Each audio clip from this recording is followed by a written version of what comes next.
Stroud go. Intercepted. Pick six, Georgia. A big win to start the season. Stroud delivers. Picked off.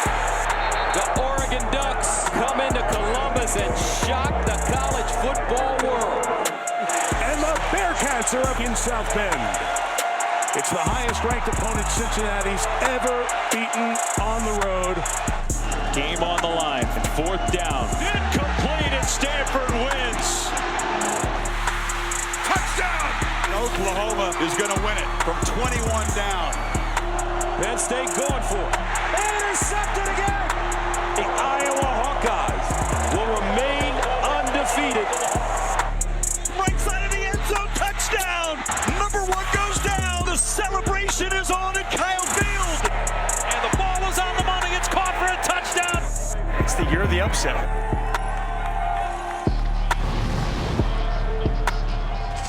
In 2021, 47 teams that have been ranked have gone down. 3 this week, 2 today. Oklahoma State and Penn State, both in the top 10. 3 other top 10 teams went down to the wire, including the game you just watched. Oregon prevailing at UCLA. Will it happen again tonight in Bloomington?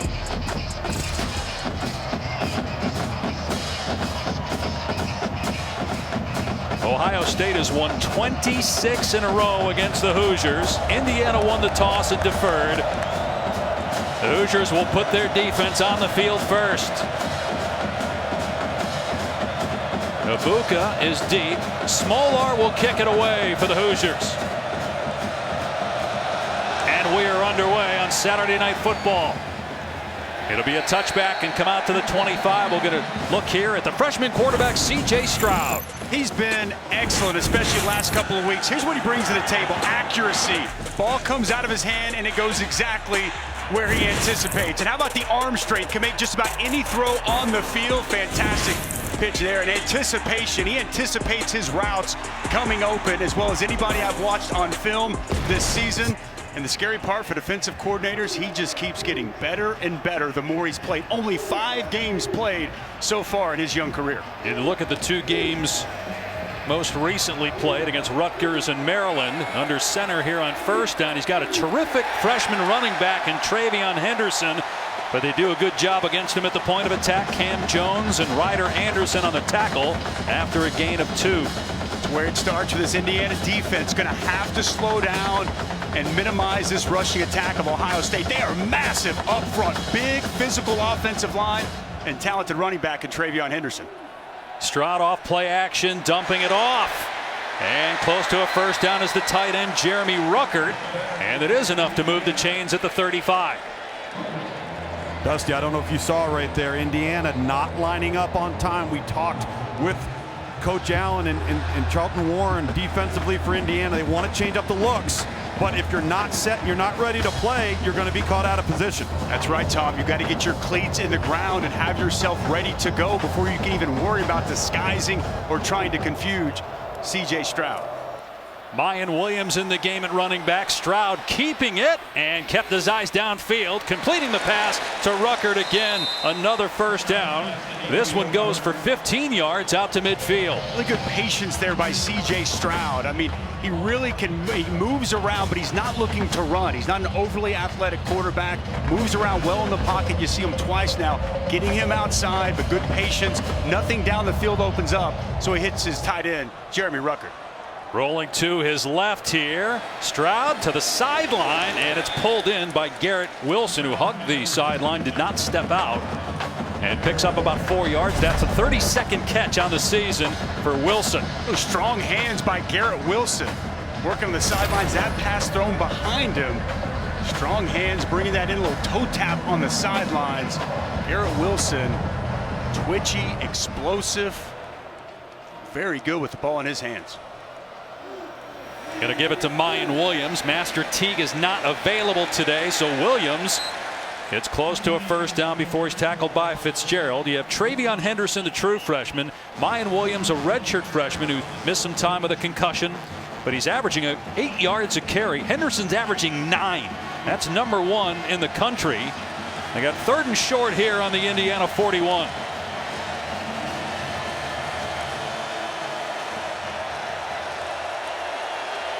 Stroud with a quarterback sneak. Good push, and he gets the first down easily. Got a terrific offensive line.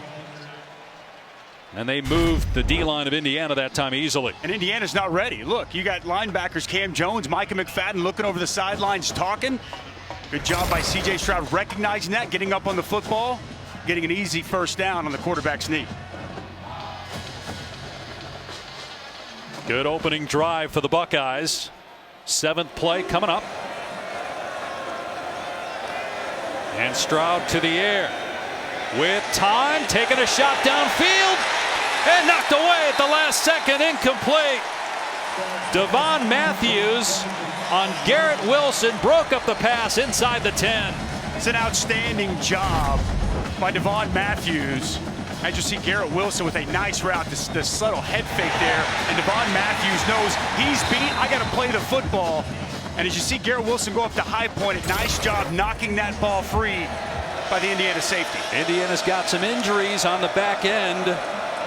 Taiwan Mullen, All-American, will not start, but he will play. And a ton of running room again off the left side for Miyan Williams. Gain of 6 before he's brought down by Raheem Lane. But that play by Matthews, it's something Indiana, those are the plays they have to make to win a game today against Ohio State with all the weapons the Buckeyes have.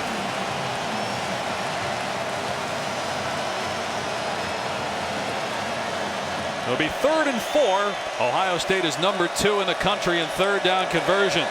Charlton Warren dial up some pressure. Watch 47, Micah McFadden, excellent blitzer in these situations.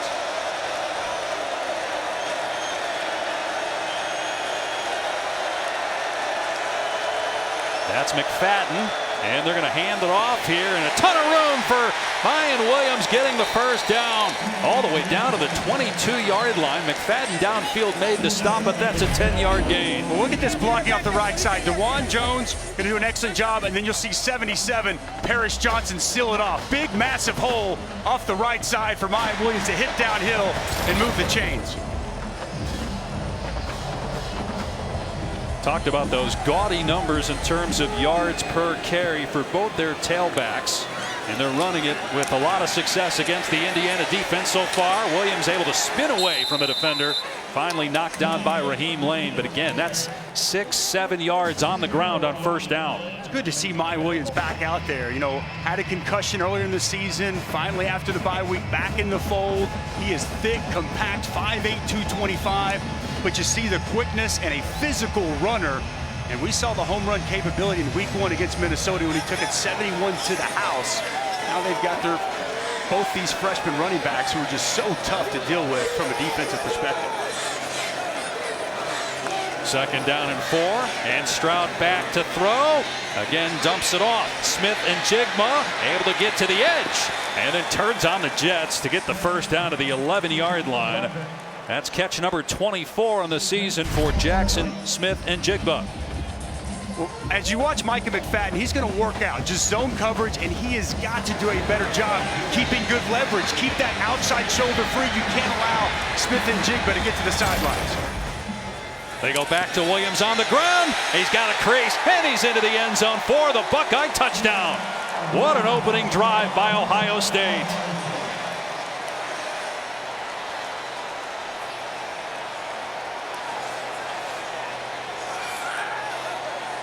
Statement opening drive. Let's work on the left side here. These two big boys going to work here, and they really open up a nice hole off the left side. Combo up to the backer. Excellent job there by Nicholas Petit-Frere, as well as 75 Thayer Munford. Combo block getting to the 2nd level. Big hole. No rust coming off the bye for Ohio State with that 12-play, 75-yard drive.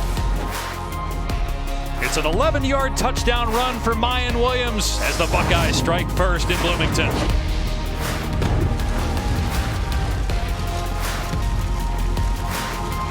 Now for tonight's Aflac trivia question. So the series between Indiana and Ohio State began in 1901. When was the last time Indiana beat Ohio State? I'll give you a hint. It's been a while. The last time Indiana beat Ohio State? I think I know that answer. I think we discussed it. You might have given it already. I did. You already given answers away? Yeah. That's a pretty easy test to pass. You were alive. There's another hint. How old you were, I'm not sure. It's going to be a fair catch. It'll come out to the 25.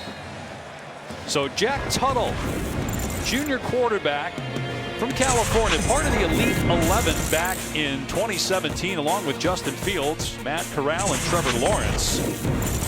He started out his college career at Utah, transferred after the 2018 season. Last year, started the final 2 games and won in Madison against Wisconsin, but a struggle in his first start this season against Michigan State last week, threw a pick-6 in that game.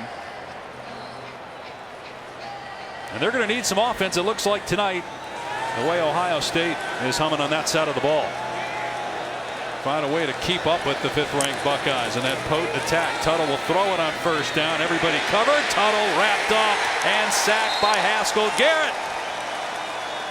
He's got 4.5 sacks now through 5-6 games on the season. Well, as you referenced it, nobody open down the field. It's going to be a zone coverage here from the Buckeyes. Nowhere for Jack Tuttle to go. And then good pressure from the inside, condensing the pocket by Haskell Garrett and company. The opening play for this Buckeye defense. So a 2-yard setback. They go empty here on 2nd and 12.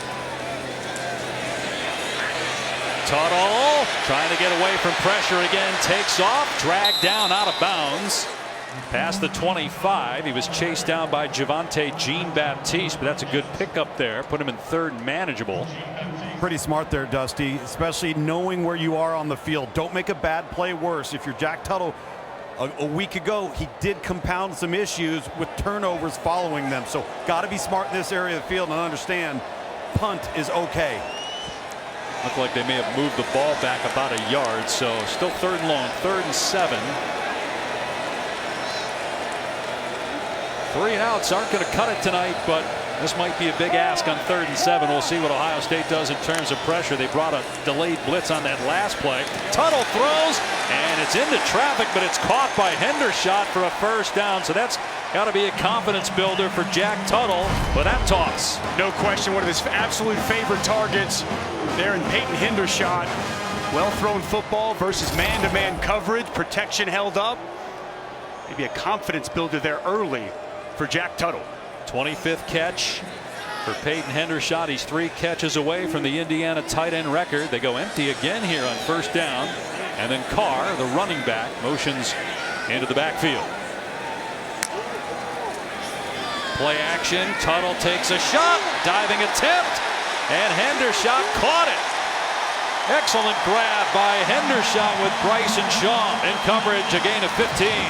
Wow, this is an outstanding catch here by Henderson. Just going to work the middle of the field and strong hands as he gets a full extension and somehow brings that ball in. Outstanding job by the 5th-year senior tight end.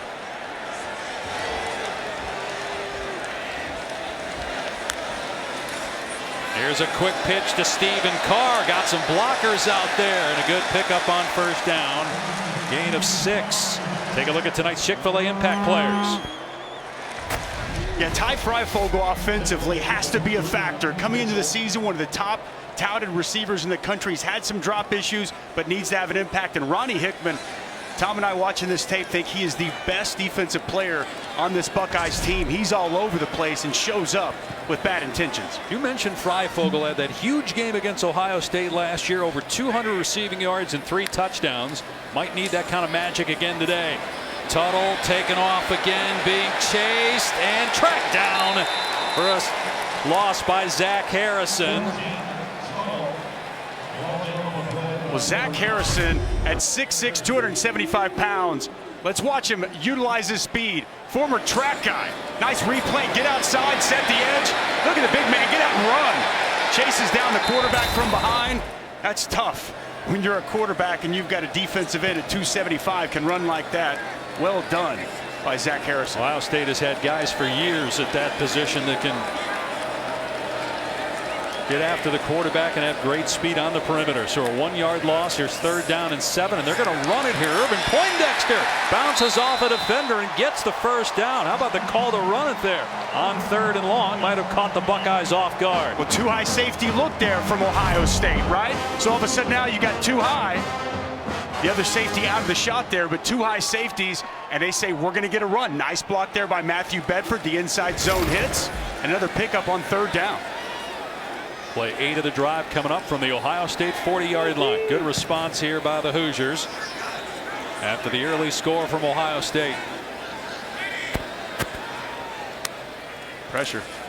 And it's a flea flicker, and Tuttle throwing downfield along the sideline. It's pulled in. Marshall stepped out though.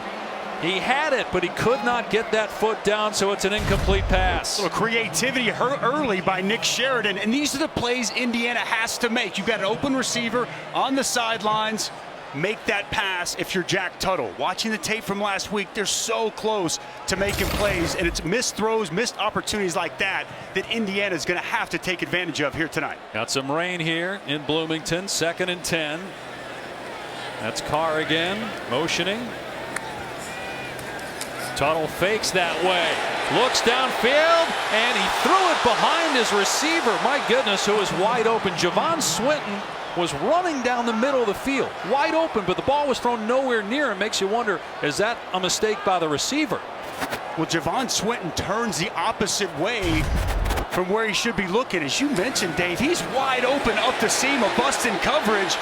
He looks the wrong direction over his shoulder. It looked to me like Jack Tuttle could have put that ball tighter to the receiver, but he's trying to throw away from the coverage. Miscommunication, another missed opportunity. Didn't look like Swinton ever saw the ball. Here's Tuttle on 3rd down and long, and he dumps it off to Marshall, and Marshall gets a 1st down inside the 30-yard line. With a head of steam, they pick up 3rd and long again for the 2nd time on this possession, a gain of 13. Just a shallow cross here on 3rd and long, and it's excellent job blocking by the receivers. You see Ty Freifogel get a piece of Marcus Williamson, help allow Marshall to get to the perimeter, and another 1st down. Third down converted here on this drive for Indiana. And they bring in Donovan McCulley at quarterback. He's a freshman.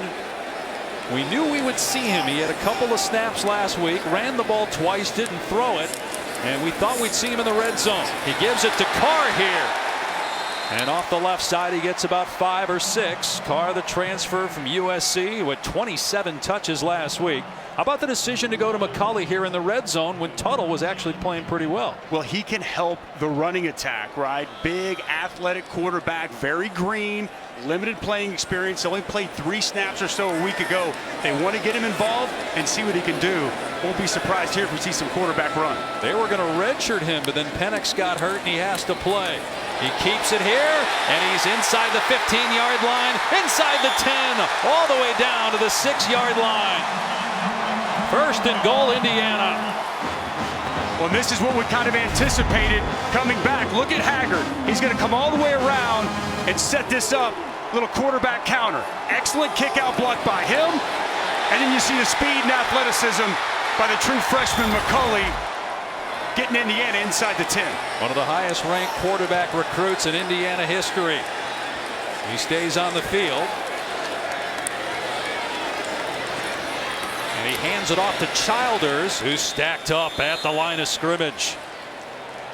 No gain, 2nd and goal. You know, Nick Sheridan even told us yesterday he should have stuck with the true freshman quarterback a little bit more. Said, you know what, we're going to put him out there some tonight. We're going to let him work through some situations and just let it rip. And so far, a couple of plays under his belt and a nice start for the true freshman as they work their way back to Jack Tuttle.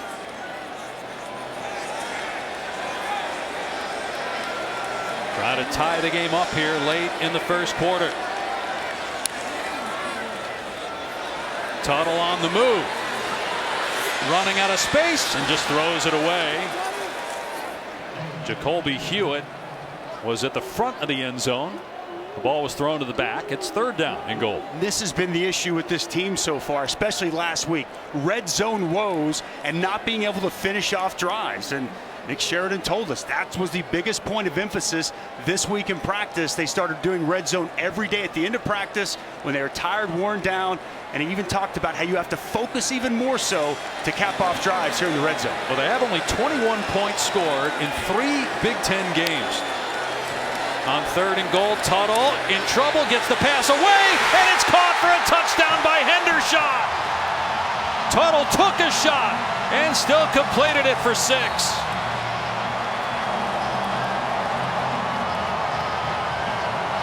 Tuttle still down after getting smacked, but showed some toughness hanging in there to deliver that to Henderson, who had 3 catches on that drive.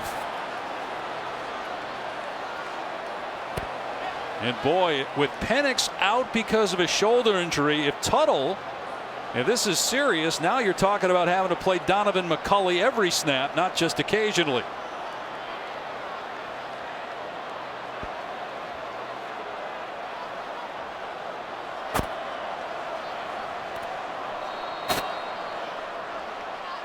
That was Garrett who landed on him. Peyton Henderson.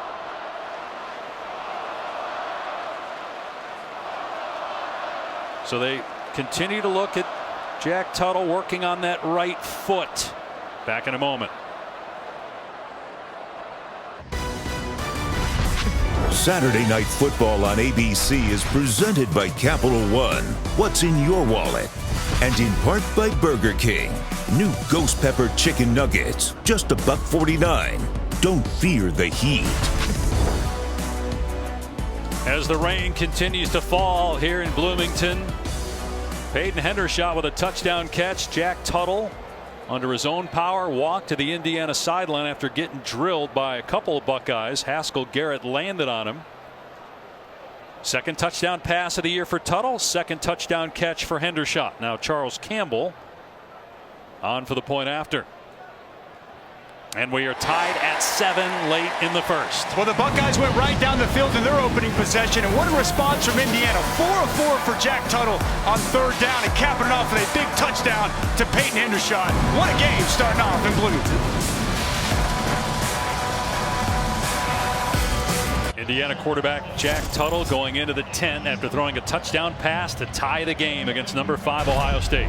Let's take a look at how it happened. Go ahead and roll that, guys. Freeze it right there. All right, here's Hickman. Here's Simon. Zone coverage. Hickman's going to come down, and nobody accounts and stays with the corner route. And Peyton Henderson wide open. Blown zone coverage between the two. Cody Simon, Ronnie Hickman. No one accounts for the corner of the end zone, and it's a touchdown. Hoosiers. Indiana had 3 3rd down conversions of 7 yards or longer on that drive. This will be a touchback, so let's check in with Kevin Nagandi in the studio.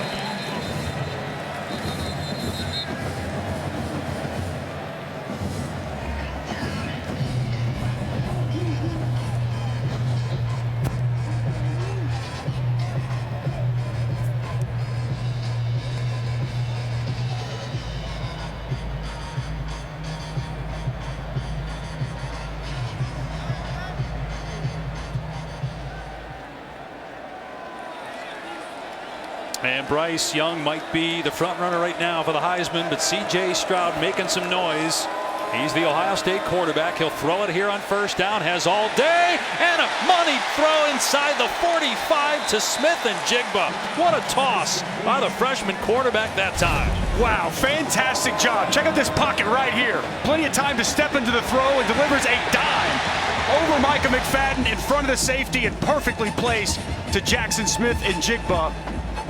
That's the accuracy I was talking about, the anticipation from C.J. Stroud. 32-yard pass play and throwing a wet football as well. And Henderson gets the carry here, and he's knocked down by Cam Jones after a 1-yard gain.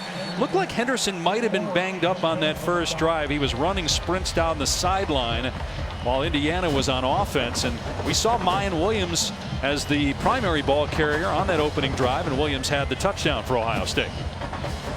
But Henderson back out there, leads the country in yards per carry, has 11 total touchdowns on the season. Stroud on 2nd and 9 again, all day to throw, and it's dropped by Garrett Wilson. That's a ball Garrett Wilson has to catch. Really nice route. You see the off coverage. There's an in cut on the dig. Ball goes right through his hands and hits him in the face mask. Uncharacteristic for number 5. 3rd down. Let's see if this crowd can get into it, and can Indiana apply some pressure. Those linebackers mugged up in the B gaps. Well, that's what they wanted to do, Dusty. They want to get in the face of C.J. Stroud and affect the quarterback on 3rd down. Play clock is at 3. They're either going to have to call timeout or snap it. Ryan Day trying to call timeout, but they get the play away. And Stroud throwing it downfield, and it's caught by Garrett Wilson down to the 20-yard line. Man, this freshman quarterback is some talent. Another brilliant throw for 22 yards. No question, little back shoulder throw. And you see the good concentration, that time the strong hands from Garrett Wilson. Big 3rd down conversion. They go back to the run game, and Henderson, and he's got a hole inside the 10, heading for the end zone. Ohio State touchdown just like that.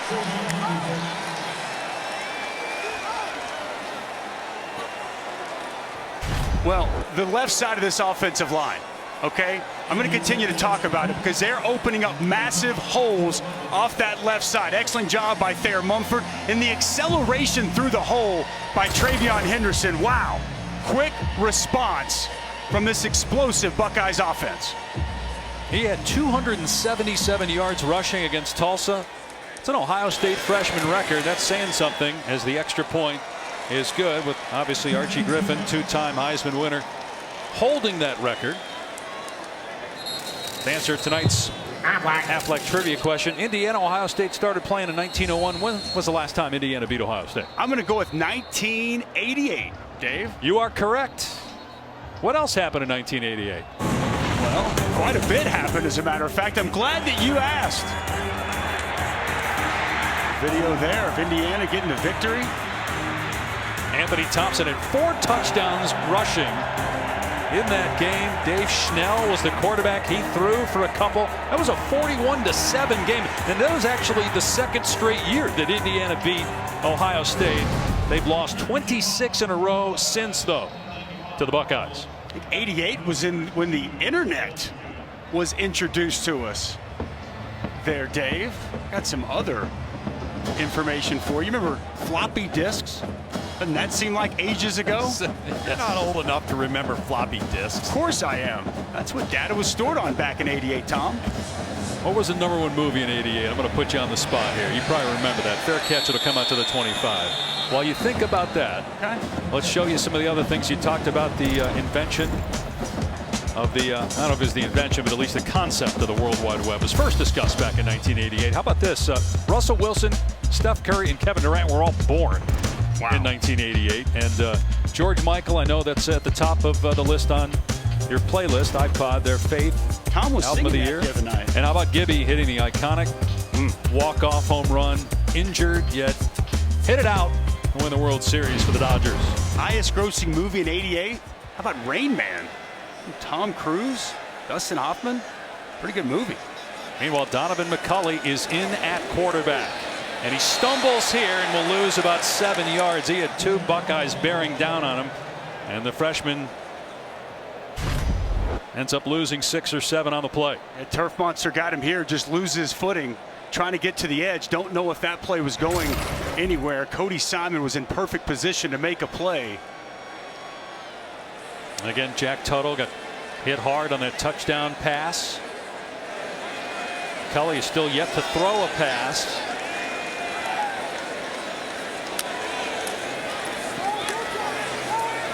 He'll toss it here and throw it downfield over the shoulder attempt, but it's incomplete. Thrown out of bounds, trying to hit Swinton. Ohio State will be in action next Saturday night. Saturday Night Football presented by Capital One. Penn State coming off a loss in 9 overtimes in Happy Valley to Illinois. This game will be at the Shoe. And again, Ryan Day has not lost a Big Ten game since taking over as the Buckeyes head coach. Outstanding effort by Brett Bielema's squad there today on the road, finding a way to get that victory, and you got to be safe here. McCulley in trouble and just throws it away that time. So 3 and out for Indiana. Chris Young had pressure that time on McCulley. And they wanted to use Donovan McCulley in this game, but situationally, not for him to come out and have to lead this offense to the duration. You know, he was an outstanding basketball player in high school, did not have a lot of experience as a true pocket passer. And that's the one area. He's a very raw thrower of the football, still inconsistent. And we'll see the health status of Jack Tuttle could be very important as it relates to this Indiana offense. Yeah, they're going to need to score based on what Ohio State's doing offensively so far, as that punt checks up and goes out of bounds around midfield. So only a 32-yard punt. Arrow coverage provided by Goodyear. Anything can happen as long as you have the drive. Goodyear, more driven. Driving rain right now in Bloomington, with Ohio State leading 14-7. They have moved the ball easily on Indiana on both possessions. They've got 150 yards of offense already. Guys, real quick too, just an update on Jack Tuttle. They took him out of the tent, took him in the building for further evaluation. Still has not emerged. Have to clearly change the game plan and the way he calls the remainder of this game if we don't see Jack Tuttle. No doubt. For Donovan McCulley. Give to Henderson on first down. And he's dropped after a gain of 2 or 3. Cam Jones was in there along with Marcelino, McCrary, Ball, and Weston Kramer. It's a defense that last year made so many plays, a lot of takeaways, won some big games. Haven't been able to find that magic though this year. 4 losses, all coming against teams currently ranked in the top 11.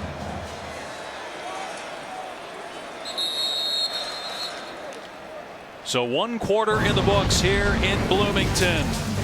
Saturday Night Football on ABC, presented by Capital One. We'll continue after this message and a word from our ABC stations.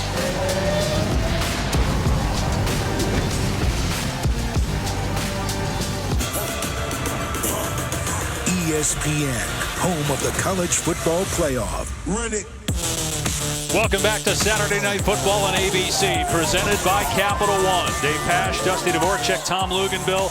Ohio State doing anything it wants offensively right now against this Indiana defense. Already 14 points, over 150 yards, and they're on the move again in Hoosier territory for the 3rd time. 2nd down and 7 for freshman quarterback C.J. Stroud.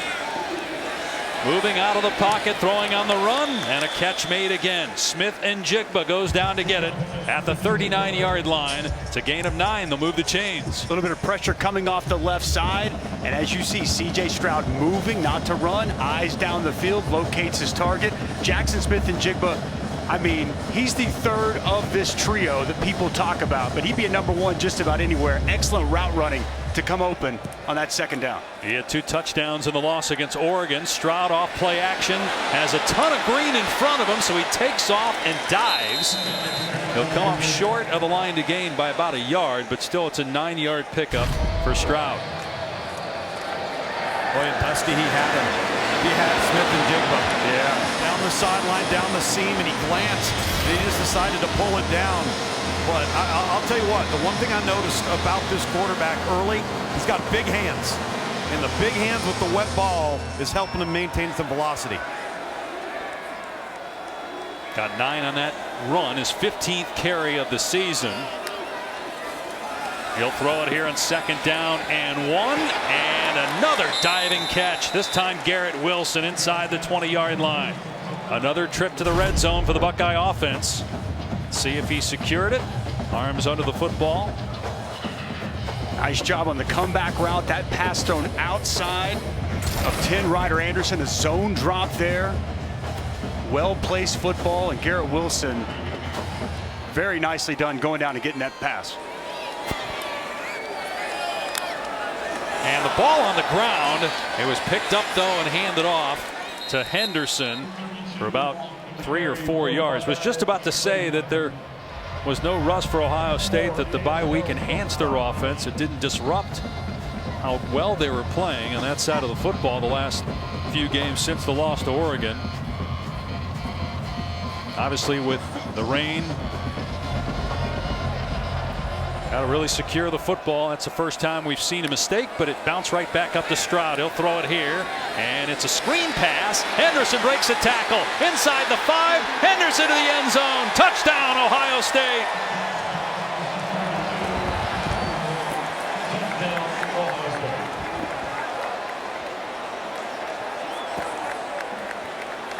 His second touchdown today, his first receiving touchdown of the game. Well, I love the play call. They blitz Cam Jones. They set up the screen. A missed tackle there. Watch the physical running as he powers into the end zone for his second score of the game. This Ohio State offense is so tough to deal with. And it's 21-7, 13th touchdown of the season for the true freshman TreVeyon Henderson. Ohio State's offense might be the best in college football, and they've been dominating early on here in Bloomington. Kick off your Sunday with the NFL Countdown crew. Matthew Stafford and Jared Goff sit down to discuss their blockbuster trade. Randy Moss ranks this week's best catches, and You Got Mossed at Sunday at 10 Eastern on ESPN and the ESPN app. So TreVeyon Henderson with his second touchdown of the game, 10th rushing score on the season. And the rain really coming down now. And here's Jacoby Hewitt on the return for the Hoosiers. He's brought down at the 22. Well, TreVeyon Henderson is special, and so is this offense. We talked on the onset about the explosive plays. Already 3 plays of 20-plus yards. And we're barely over a quarter into this ball game. TreVeyon Henderson capping off a touchdown run on the second drive. You're so difficult to deal with. What do? You want to play too high? They'll run it down your throat. You want to go single high? They'll throw it all over you with their talented wide receivers and accurate quarterback. And oh, by the way, maybe the best offensive line in college football. And a quarterback change. Grant Gremmel has come into the game. He's the 3rd Hoosier quarterback to play in this game. A flag down, and on the dump-off pass, it's Carr. Comes up just short of the line to gain. But again, a flag down. So Michael Penix injured. Jack Tuttle gets hurt. Donovan McCulley has come in. Don't know if he's injured or if he just wasn't effective enough throwing the ball that they wanted to go to a more traditional passing quarterback and Grant Gremmel, although they do think McCulley will eventually become an excellent passing quarterback. There are 2 fouls on the play, 1 by each team. The illegal shift, offense, 2 players moving prior to the snap of the ball. Offside, defense, number 11 in the neutral zone prior to the snap. Those penalties were offset. Replay, first down.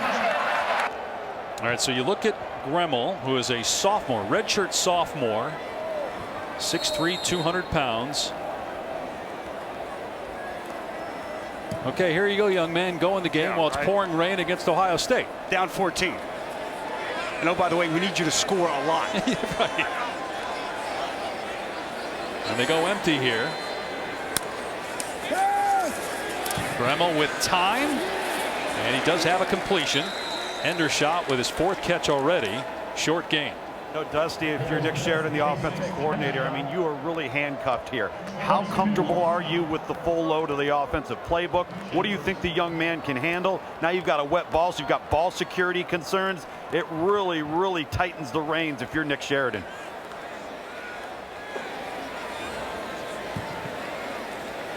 And we'll see what Matt Barnes, who's calling the defense now for Ohio State, does, knowing that he's got an inexperienced quarterback out there in Gremmel. They're going to run Carr here on 2nd and 7, and just too much speed for the Buckeyes. Ball on the ground. It's recovered by Ohio State. Steele Chambers, who was moved from running back to defense in August, got back there. Matthew Bedford jumped on the free ball. I've loved watching the tape of Steele Chambers. Look at him shed, get off the block, engage, and then make the tackle and force the fumble. As you referenced, in fall camp, he was a running back. Speed and an instinct already, and he's still learning what he's doing. He's putting some good film out. A nice play on second down. Looked like maybe the ground caused the fumble there, but again, recovered by Indiana. Maybe cost them a yard. 3rd down and 12. Ohio State rushing 4. Gremmel from the pocket in trouble, and down he goes. Gobbled up by Ty Hamilton.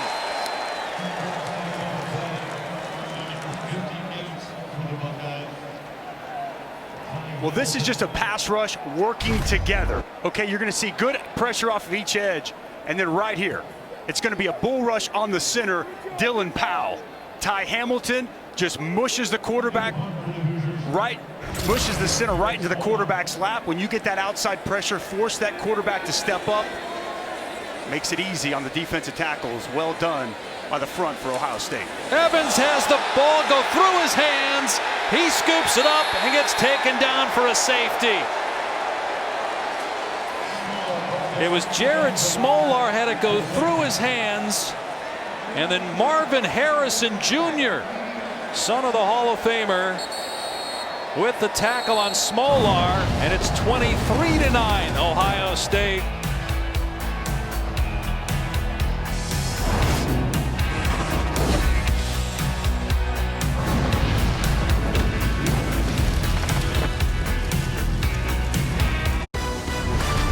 Saturday Night Football, presented by Capital One on ABC, is brought to you by General Mills. This football season, it doesn't matter where you're watching or how you pregame. We are all Tailgate Nation. So let's prep your home field with the ultimate game time game plan, including tasty recipes and savings at wearetailgatenation.com.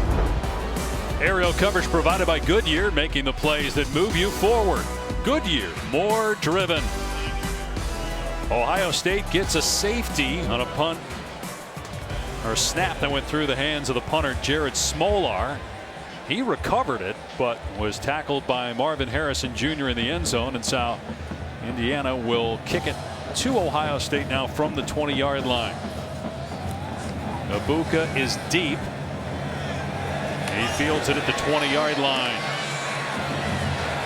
and he's got some running room into Indiana territory, still going, and finally tackled at the 40. Taco Bell welcomes you to the Live Más Student Section of the Year contest. Use hashtag Student Section Sauce to get the committee's attention, and go to ESPN.com/Taco Bell to see how your school can compete. Great crowd here early on this ball game. As you've referenced a couple of times, the rain really starting to come down. Some people seeking some shelter, but second time here in Bloomington this year. We're here for the Cincinnati game here tonight, and this fan base, they're definitely here to support their football team.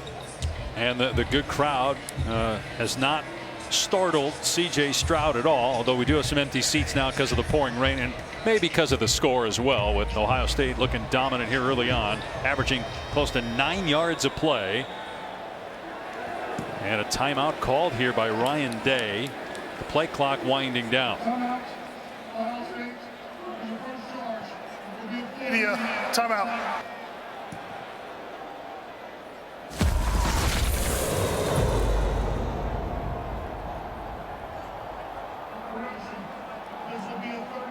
This season, along with their contributions to the university's general scholarship funds for every field goal and extra point made, Allstate will also be donating to the American Red Cross to help with their disaster relief efforts. Thank you, Allstate.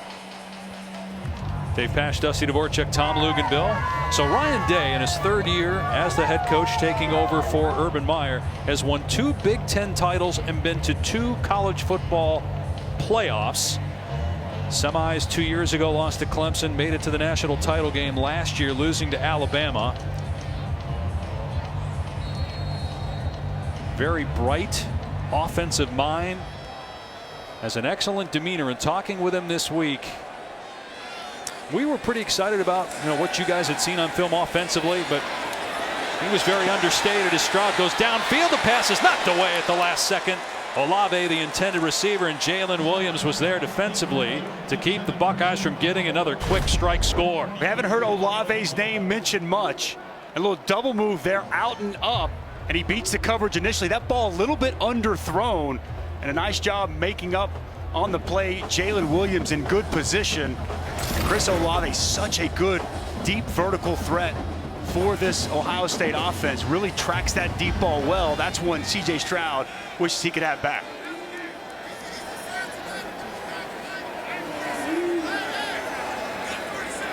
And Henderson in the game here running back.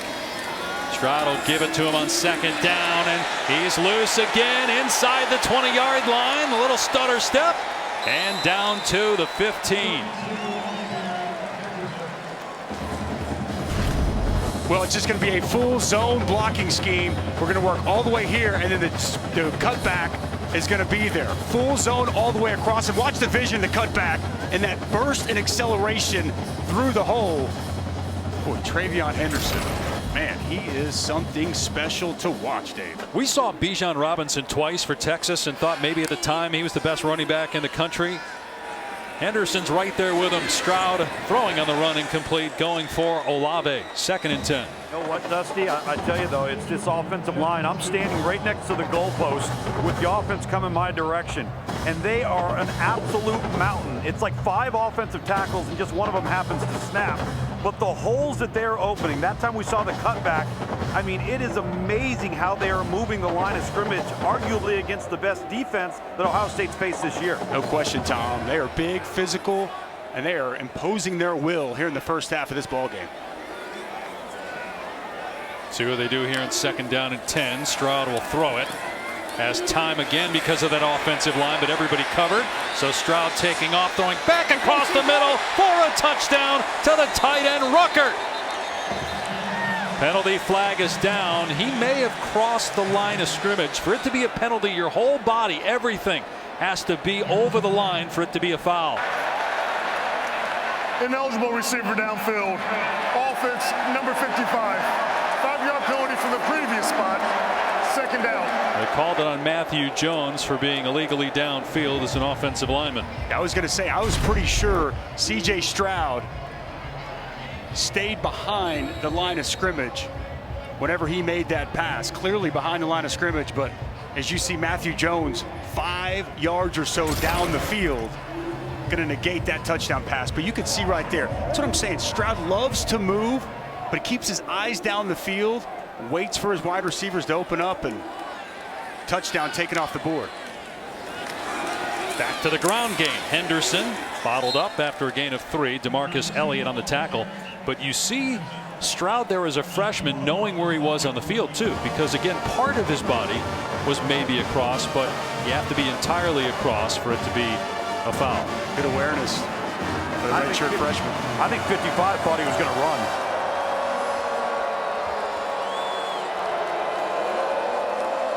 Boy, if you're Indiana, this is a must stop at this point. You got to get off the field here and stay within striking distance, or this could get ugly in a hurry.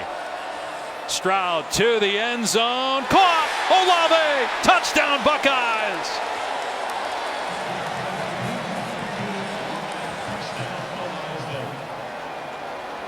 Another dime dropped in there by C.J. Stroud. Well, we've called the name of Garrett Wilson, Jaxon Smith-Njigba, and here's Chris Olave. I love the slight stutter hesitation at the line of scrimmage. Gets that cornerback, Jalen Williams, to freeze for just a moment, and that's all Olave needs to run past him. And another perfectly placed ball from the quarterback, C.J. Stroud. This offense making it look easy. Extra point is good. 30th career touchdown for Chris Olave. And C.J. Stroud now with 20 touchdown passes on the season. Stroud has looked very impressive here in the first half on the road. 30-7 Ohio State.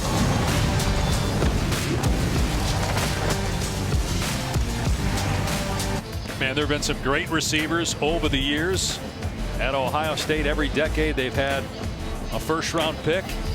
Chris Olave in pretty good company here, now tied with Devin Smith, number 2 in career touchdown catches. It's a very good company. He is so smooth running routes. He's got that top end speed, just had a fantastic career. And I love the recruiting story. We were talking with Coach Wilson this week. Told us that, you know, Ryan Day was actually out looking at the quarterback, Jack Tuttle. he was recruiting him as a prospect, and whenever he was there recruiting him, he saw Chris Olave, went back to Urban Meyer and said, we got to go for this guy, scholarship, and now Chris Olave's put together just an awesome career for the Buckeyes. And they're still best friends, Olave and Tuttle, even though they're on opposite teams tonight. We did see Tuttle come back onto the sideline. We'll see. Yep, he's going to go back in the game here after leaving when he got hit, and he's limping as he comes onto the field through a touchdown pass. But he told us yesterday he talks or texts with Olave almost every day, including this week. Called him his brother. Said they're one of his absolute best friends.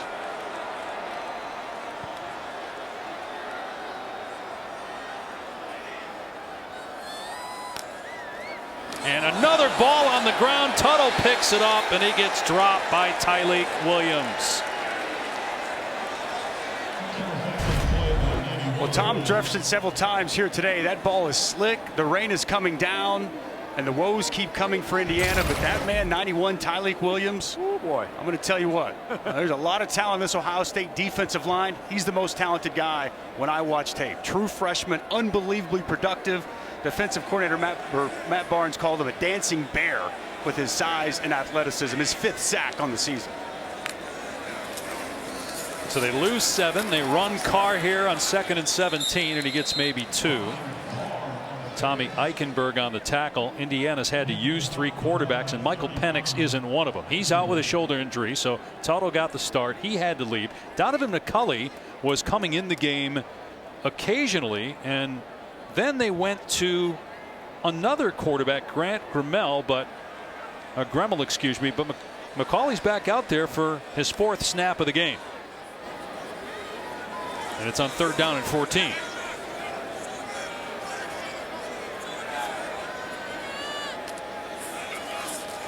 He will throw it here. McCulley steps up, and another Ohio State sack.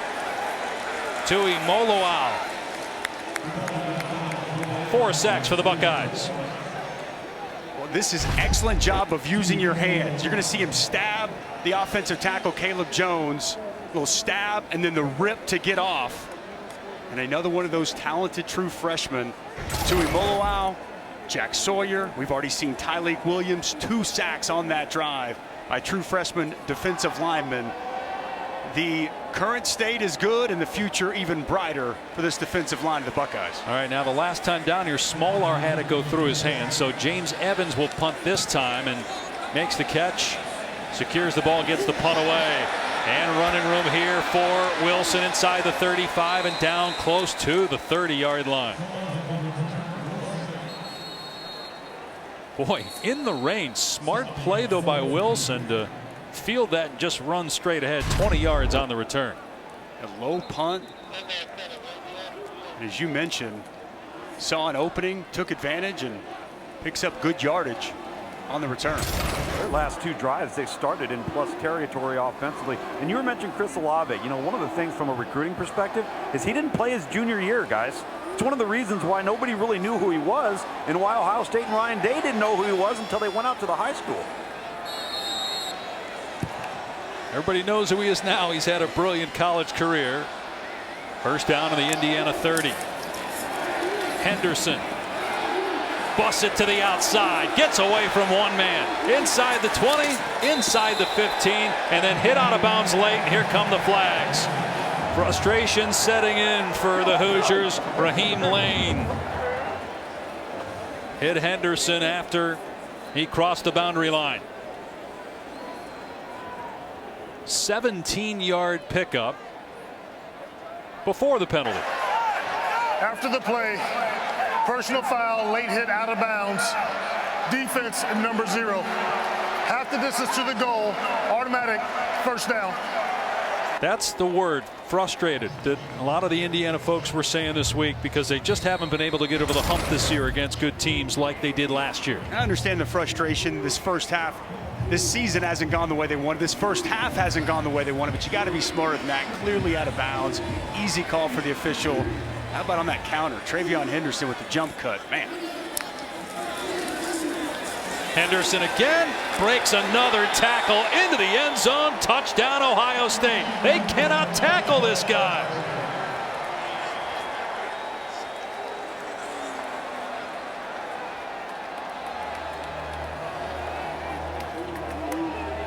Third touchdown of the game. Second on the ground for TreVeyon Henderson, who is closing in on, remember how magical that 2002 season was for Ohio State with Maurice Clarett rushing for 18 touchdowns. Henderson might blow that out of the water at this pace. So think about that.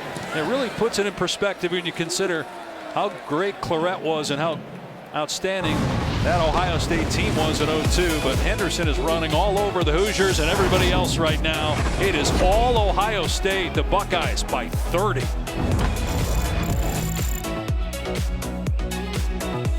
Booger, but I don't think we're going to see a top 10 upset here. It's a 30-point game, 5.5 to go in the second quarter. Ohio State hasn't punted. Here's Jacoby Hewitt on the return for Indiana, which has played 3 different quarterbacks. This drive will start around the 20. Sunday afternoon on ABC. Next stop of the F1 schedule, the U.S. Grand Prix from Austin, Texas. 6-time champ Lewis Hamilton trails Max Verstappen by only 6 points in the driver's standings with just 6 races left. Coverage starts 1:30 Eastern, 10:30 Pacific on ABC and the ESPN app. I've seen some of your car racing skills when we make it to the airport games sometimes. Well, there actually are a lot of people that are doing the same thing here in Bloomington right now. A lot of cars have left as you look at the last 3 drives for Indiana. And it's McCulley in a quarterback. So you wonder, did Tuttle get hurt again? They put him out there and then they took him out of the game on 3rd down. And oh boy. Down goes McCulley. It's the 5th sack for Ohio State. This time it's Jerron Cage. They got 3rd string defensive lineman. Well, here's the problem for Indiana. This offensive line has already struggled. As we'll take a look here, we're going to see Cage just get up the field, split a double team, and devour the quarterback McCulley. You know, they're now in pass rush mode. And even though that was more of a run play, they're just getting up the field, not even worrying about the run. And this is an Indiana offensive line that struggled already. It's chum in the water for this Ohio State defensive line coming after quarterbacks. 18-year-old McCulley had trouble with the snap and dragged down after a gain of about 3 by Jean Baptiste.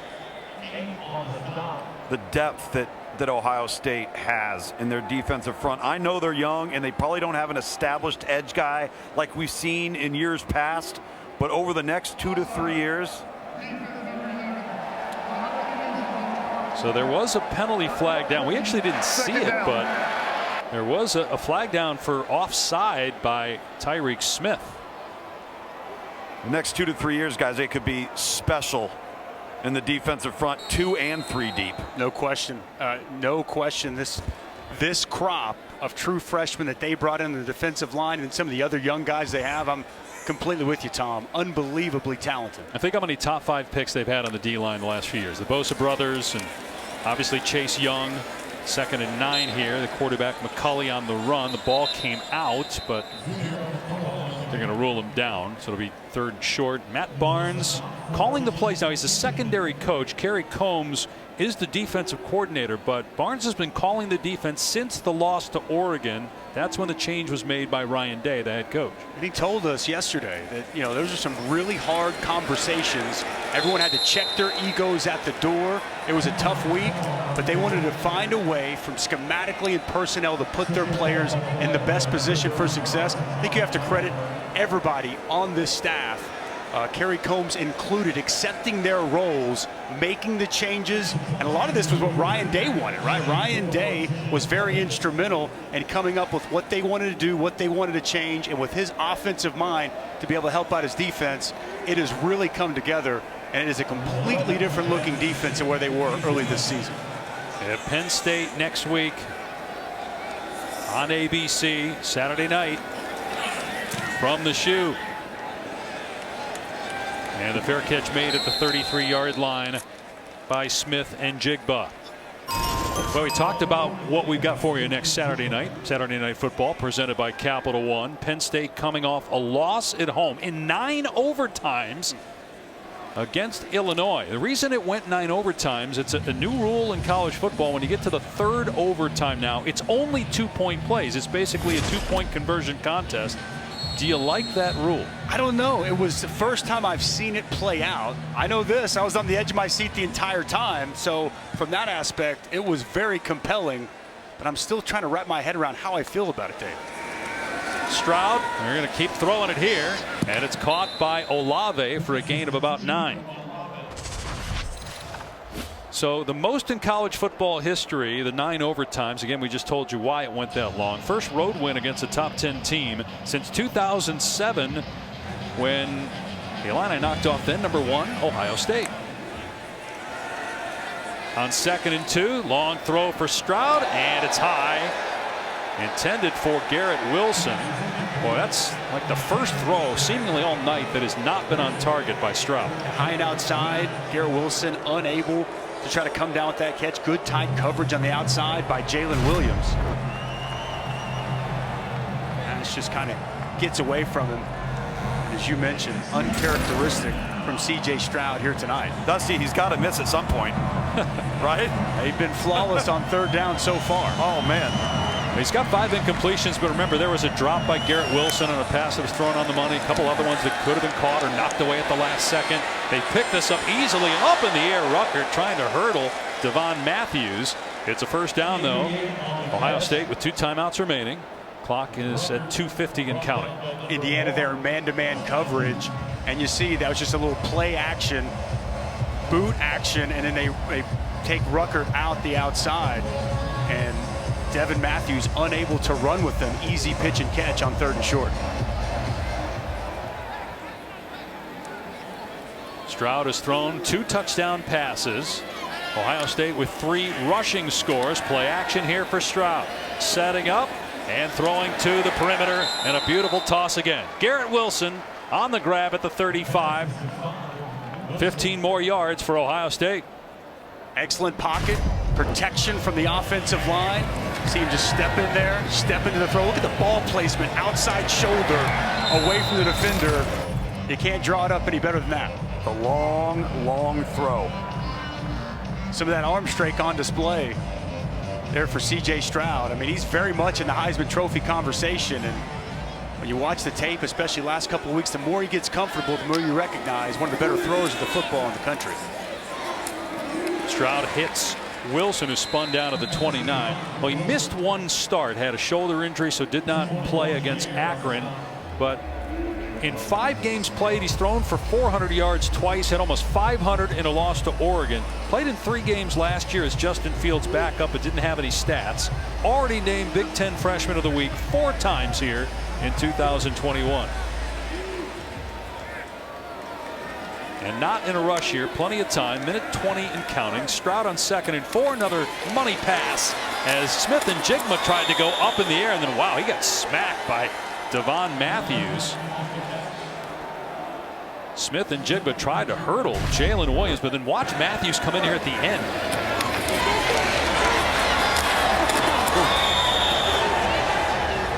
But it's a first down for Ohio State. Clock stop with a minute 14. See Stroud's numbers on this drive. The 1 errant pass.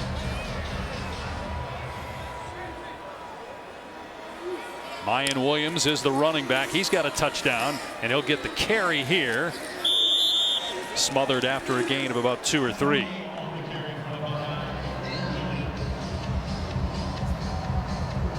Ohio State over the last 4 games is averaging 55 points per game. That is since the loss to Oregon. Look at the rushing yards. Buck 34, -3 for Indiana. And again, the Buckeyes in no hurry here. Still 2 timeouts and the clock at 41 and counting. 2nd and 8 here. And Stroud to the air. To the end zone. And it's caught. Ruckert hangs on for another Buckeye touchdown. Excellent adjustment in midair by Jeremy Ruckert. Such another weapon that's underutilized because there's just so many weapons on this offense. I think Jeremy Ruckert's really improved as a blocker, and he's shown to have excellent hands, had big catches throughout his career and big moments, and getting him matched up on a linebacker there, too easy.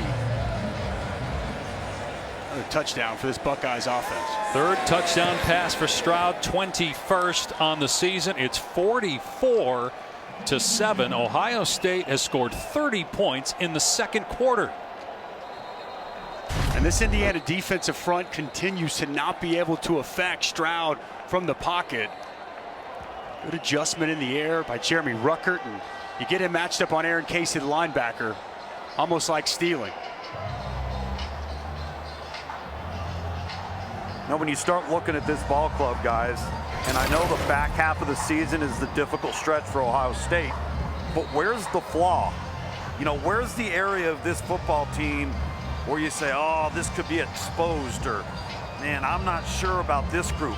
It's hard to find one. No question, Tom. I'm completely with you, especially this defense has really started to round into shape, and this offense, man, they just keep getting better week after week. And you know, Ryan Day had to remind us just how young this offense in particular and this football team is, and you would anticipate the more experience they get, the more times out there, the better it's going to look. And it's been the case here tonight.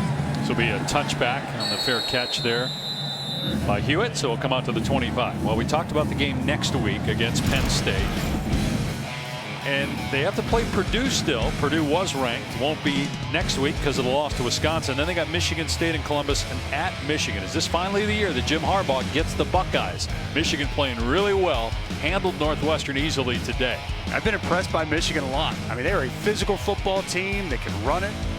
That defense has been absolutely getting after it. Slow start today against Northwestern, but then they put their foot on the gas. Should be a great matchup to close out the season. Right now, I don't think I'd be picking against these Buckeyes, Dave. So taking a knee is Grant Gremmel, and that will end the first half. C.J. Stroud very much, as Dusty mentioned, in the Heisman conversation, only improving his chances with an unbelievable first half. And that's the 4th time already this year that they've scored 30 or more by halftime. They had 30 in that quarter. And a lot of the fans that are here are Ohio State fans, and they'll stay to the end if this keeps up. We'll get you to the studio for the Capital One halftime report after this short break.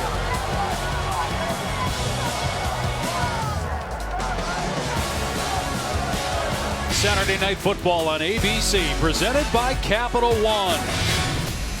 This is the Big Ten on ABC. Ryan Day, the Ohio State head coach, getting his team fired up pregame, and boy, did they respond.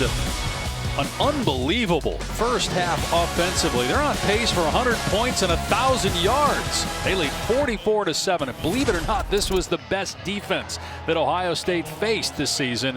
And they just obliterated that D in that first half. They were flawless offensively. Scored every single time they touched the football. Perfect on third down. C.J. Stroud was accurate with the football, distributing all over the field. And TreVeyon Henderson was just simply special in that first half. As we said off the top, this is the most explosive offense in college football. And boy, did they live up to that billing the first 2 quarters of this game. Indiana will start on its 25-yard line after the fair catch. Take a look at tonight's fighting spirit moment, brought to you by Modelo. He talked about TreVeyon Henderson. He had a receiving touchdown in that first half. He had 2 rushing touchdowns. C.J. Stroud had 3 passing touchdowns. And now 21 on the season to Stroud. This one here to Chris Olave, the 30th of his career. Look at the first half drives the last 3 games. That's remarkable. That shows you the type of groove this Buckeye offense has been in here these last 3 games. Indiana down to its 3rd string quarterback. It'll be a jet sweep to Hewitt, but Donovan McCulley, the freshman 18-year-old, is starting the second half. Here's Tom. Well, guys, this is a tremendous opportunity for the second half of this game for Ohio State. We talked about how young they are, to get some of these youthful guys some meaningful reps. Kyle McCord, the quarterback, Jack Miller, the quarterback, and a wealth of talent in youth at the wide receiver spot, including Marvin Harrison Jr., Jaden Ballard, Emeka Ibuka. This is a really talented group, and you're going to need them during the back half of the schedule. McCulley throwing it downfield. Freifogel is there and makes the catch. First time that we have talked about Freifogel. They're going to flag is down. Let's see here if he stayed in bounds. I think his feet were in. Yeah. 2 in. And get a penalty marker, though, back at the line of scrimmage. Holding. Defense, number 8. That penalty is declined. Result of the play is a first down. Nice job by Donovan McCulley getting outside the pocket on the move, locating Ty Freifogel. He just gets lost in coverage. A little toe tap on the sidelines. First time we've called Freifogel's name so far tonight.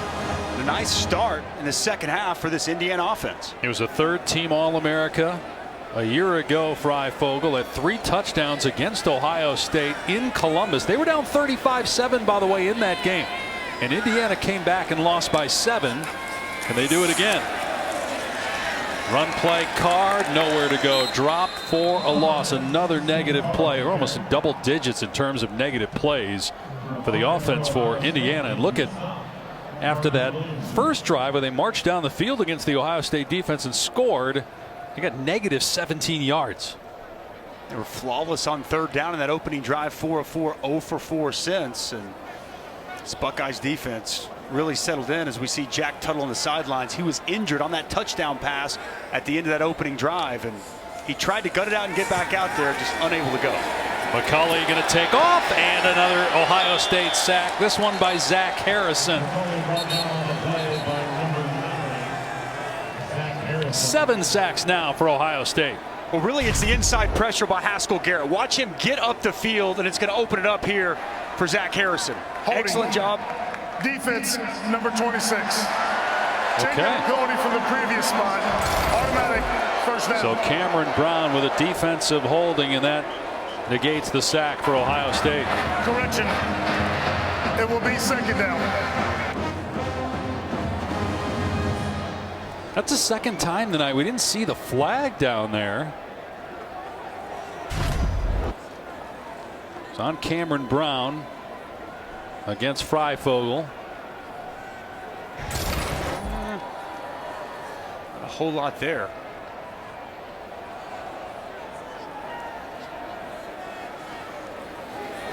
So defensive holding would be automatic first down. Yeah, the official said second down, but that's an automatic first down in defensive holding. But move the sticks. How come Indiana isn't complaining?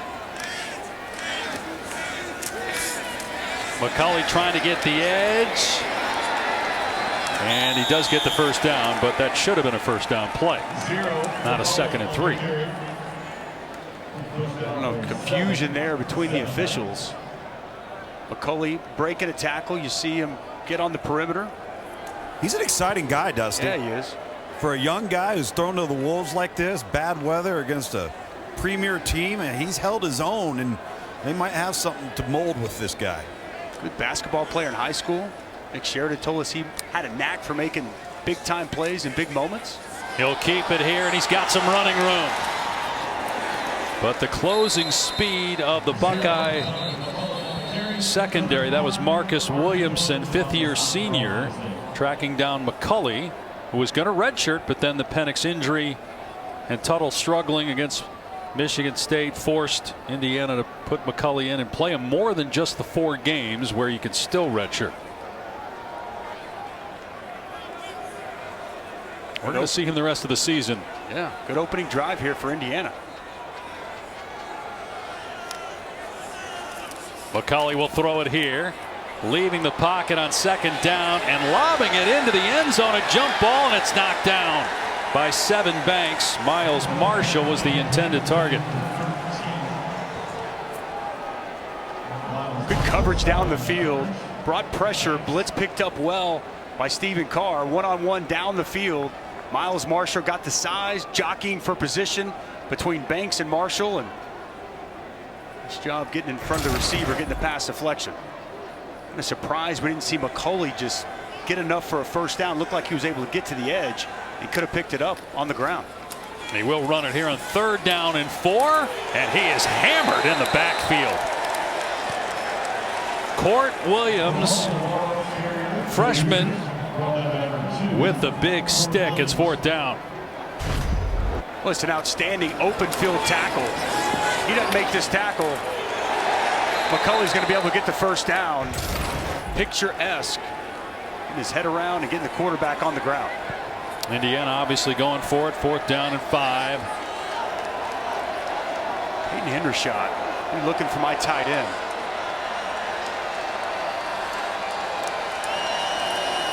They fake the jet sweep, and McCulley is tackled in the backfield. Zach Harrison was all over him. Indiana turns it over on downs. There's sack number 7 after they had one negated earlier. Well, it's been all Buckeyes here tonight. Zach Harrison with the closing speed on 4th down. Another stop for the Buckeyes to start the second half.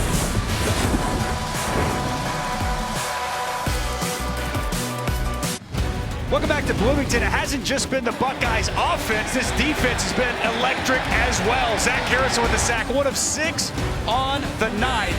11 tackles for loss in just 38 plays so far this evening. They've been ferocious getting after these Hoosiers quarterbacks.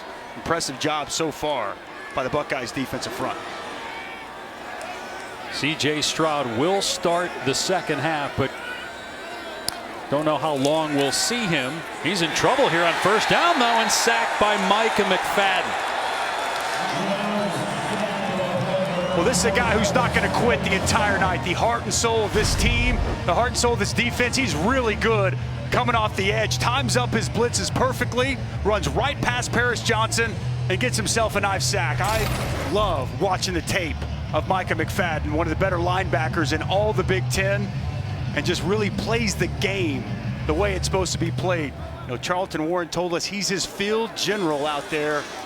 Nice play there for their opening play in the second half. Well, he got called for targeting in a game against Cincinnati that Indiana was leading, as Stroud drops back to throw here in a short pass that's caught at the 21-yard line by Miyan Williams.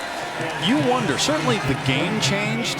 They lost to Cincinnati. Maybe the season changed when that targeting call occurred, because without McFadden against Cincinnati, look at it, 264 yards allowed. And it hasn't been the same. Indiana played hard and fought against Michigan State, was in the game last week, but the magic that was 2020 when Indiana went 6-2. Reset the play clock. McFadden was at the heart of that. No doubt. No question. Williams on 3rd and 21. Tackled at the 28, so got a chunk of it back, and Ohio State will punt. And again, we're showing this because it was a game-changing targeting call against McFadden, but it was a season-changing call as well. As a 3rd down, they're up 14-0 at that moment. Once they lost him, we showed the graphic. Everything changed in that ball game. Means so much to this football team. He was awesome last week against Michigan State. The entire Indiana defense was, but you're exactly right, partner. We were there for it. Everything just changed. And if you win that game against Cincinnati, who knows what type of confidence that infused into this team. But last year, all the breaks went Indiana's way, and this year just hasn't been the case. First punt of the night for Ohio State. Freifogel fields it and spun out of bounds just shy of the 30-yard line. First punt in 17 drives for Ohio State. Wow.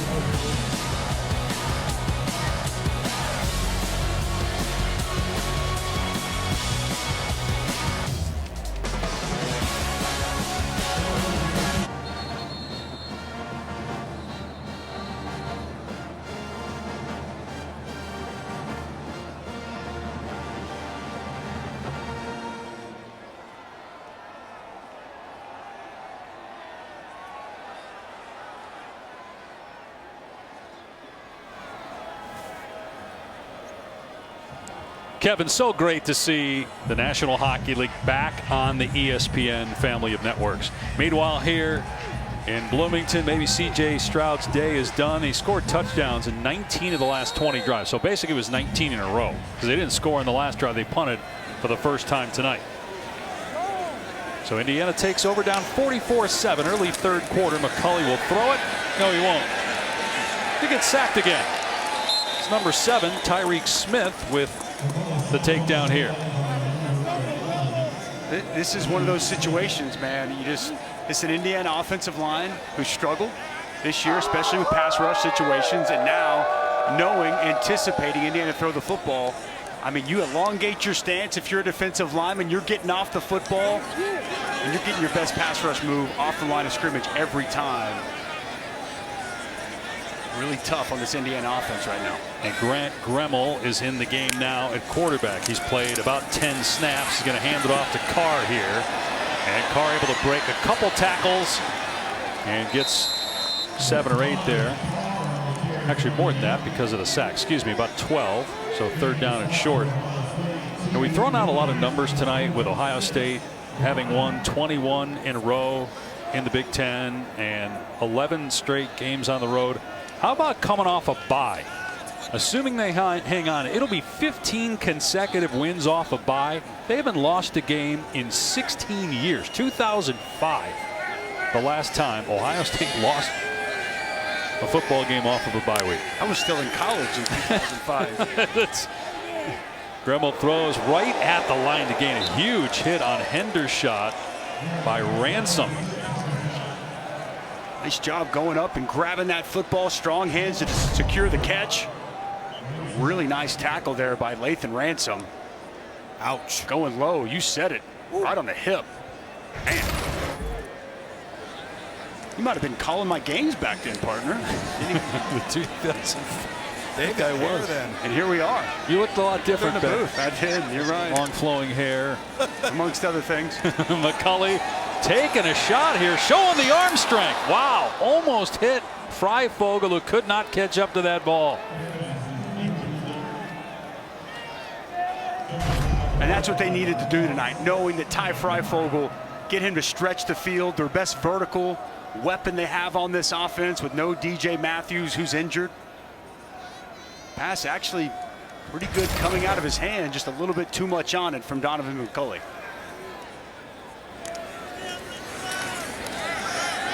McCulley on the move again, being chased by those speedy defensive linemen, and McCulley scoots out of play after a gain of 3. You know, with this program, Dusty, and what Tom Allen's trying to build and what he is building, the thing you want to see out of your kids, when you go watch this tape tomorrow, you're going to start watching every single guy, and you're going to start seeing who closes to the ball, who finishes, who's around the ball at the end.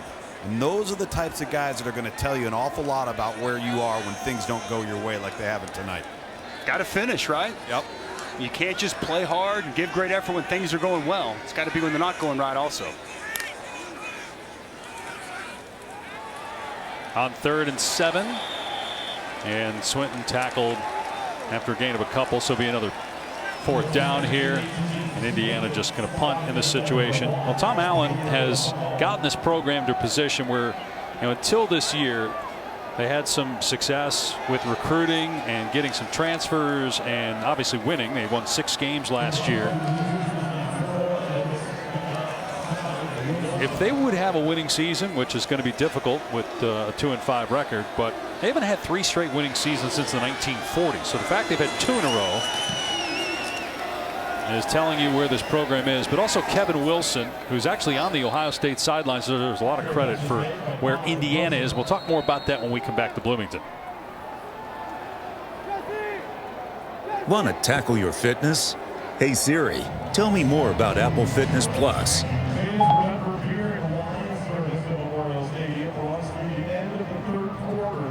Ryan Day has not lost a Big Ten game as the Ohio State head coach. It doesn't look like it's going to change tonight. He's the play caller as well, but significant input from Kevin Wilson. They work very well together. Wilson was the head coach here at Indiana from 2011 to 2016. Got a couple of daughters that graduated from Indiana. He's now in his 5th year with Ohio State. Was hired by Urban Meyer as Miyan Williams picks up close to 10 yards. Helped lay the foundation here at Indiana, and you know, him and I go way back. He was at Oklahoma for 4 of my 5 years there, from 2002 to 2005, and I can just tell you what an unbelievable offensive mind. Going back to his Northwestern offenses, when they started spreading it out, going up tempo before other people did, and 5th year here at Ohio State. He was with Coach Day for 2 years as co-offensive coordinators, while Urban Meyer was still the head coach, and just their collaborative effort back then and still now. You know, Coach Day sees things through a quarterback's eyes, and Coach Wilson sees things through a lineman's eyes, and they are quite the pair, partner. Stroud with a completion. You saw Miyan Williams getting looked at on the sidelines, so Evan Pryor is in the game. That was Ibuka with the catch. Here's the injury. Ooh, awkward landing as Noah Pierre dragged down Miyan Williams. Don't like to see that. You know, he just got back healthy, reinserted himself as a part of the offense. And See the grimace on his face. Master Teague not available tonight. That's all we were told by Ohio State regarding Teague as they run Pryor here, another freshman.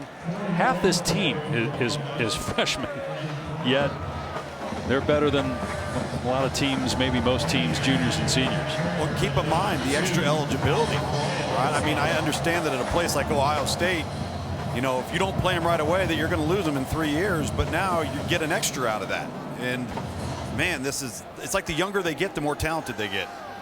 Nobody would know that better than you, Tom. I mean, when it comes to recruiting, you are the guru. And as we were talking before the game, just pick a position, and they've recruited really well at it. Yeah, they really have, certainly have. Stroud on second down, and first down catch by Smith-Njigba.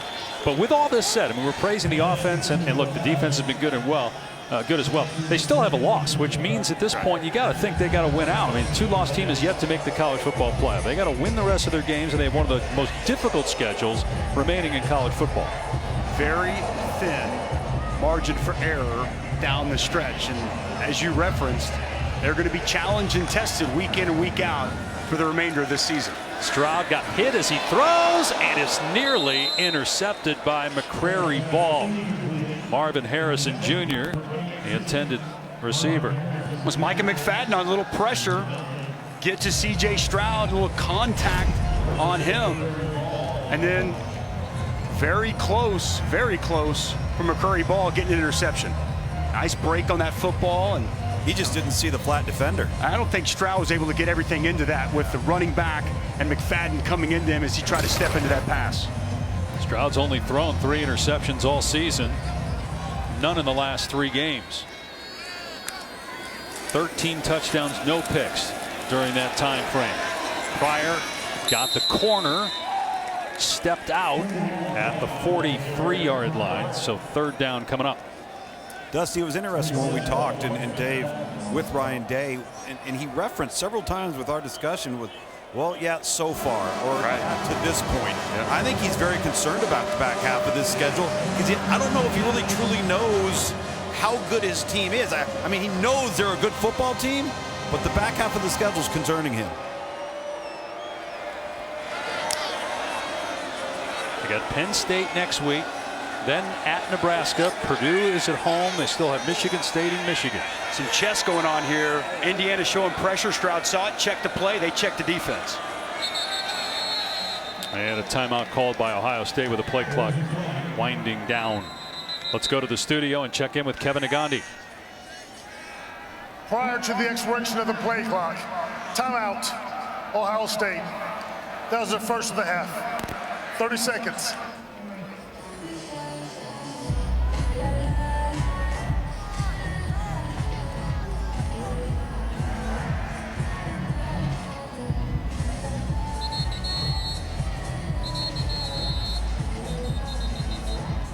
Wow. Tennessee hanging tough against an Alabama team like Ohio State. Has the 1 loss. Saturday Night Football presented by Capital One features the Buckeyes and the Nittany Lions next week. Penn State with loss number 2 today in 9 overtimes against Illinois. That game will come your way from the shoe next Saturday night, 7:30 Eastern on both ABC and the ESPN app. Third down and 4. Buckeyes leading 44-7 late in the third. Evan Pryor is in at running back.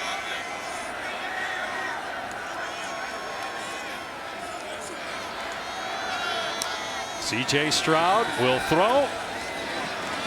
Everybody covered. Stroud directing traffic, and Cade Stover comes free for a first down grab down to the 25, an 18-yard gain. Well, it's all about the protection. I mean, all day for C.J. Stroud to throw the football. He tried to bring in pressure, gets picked up.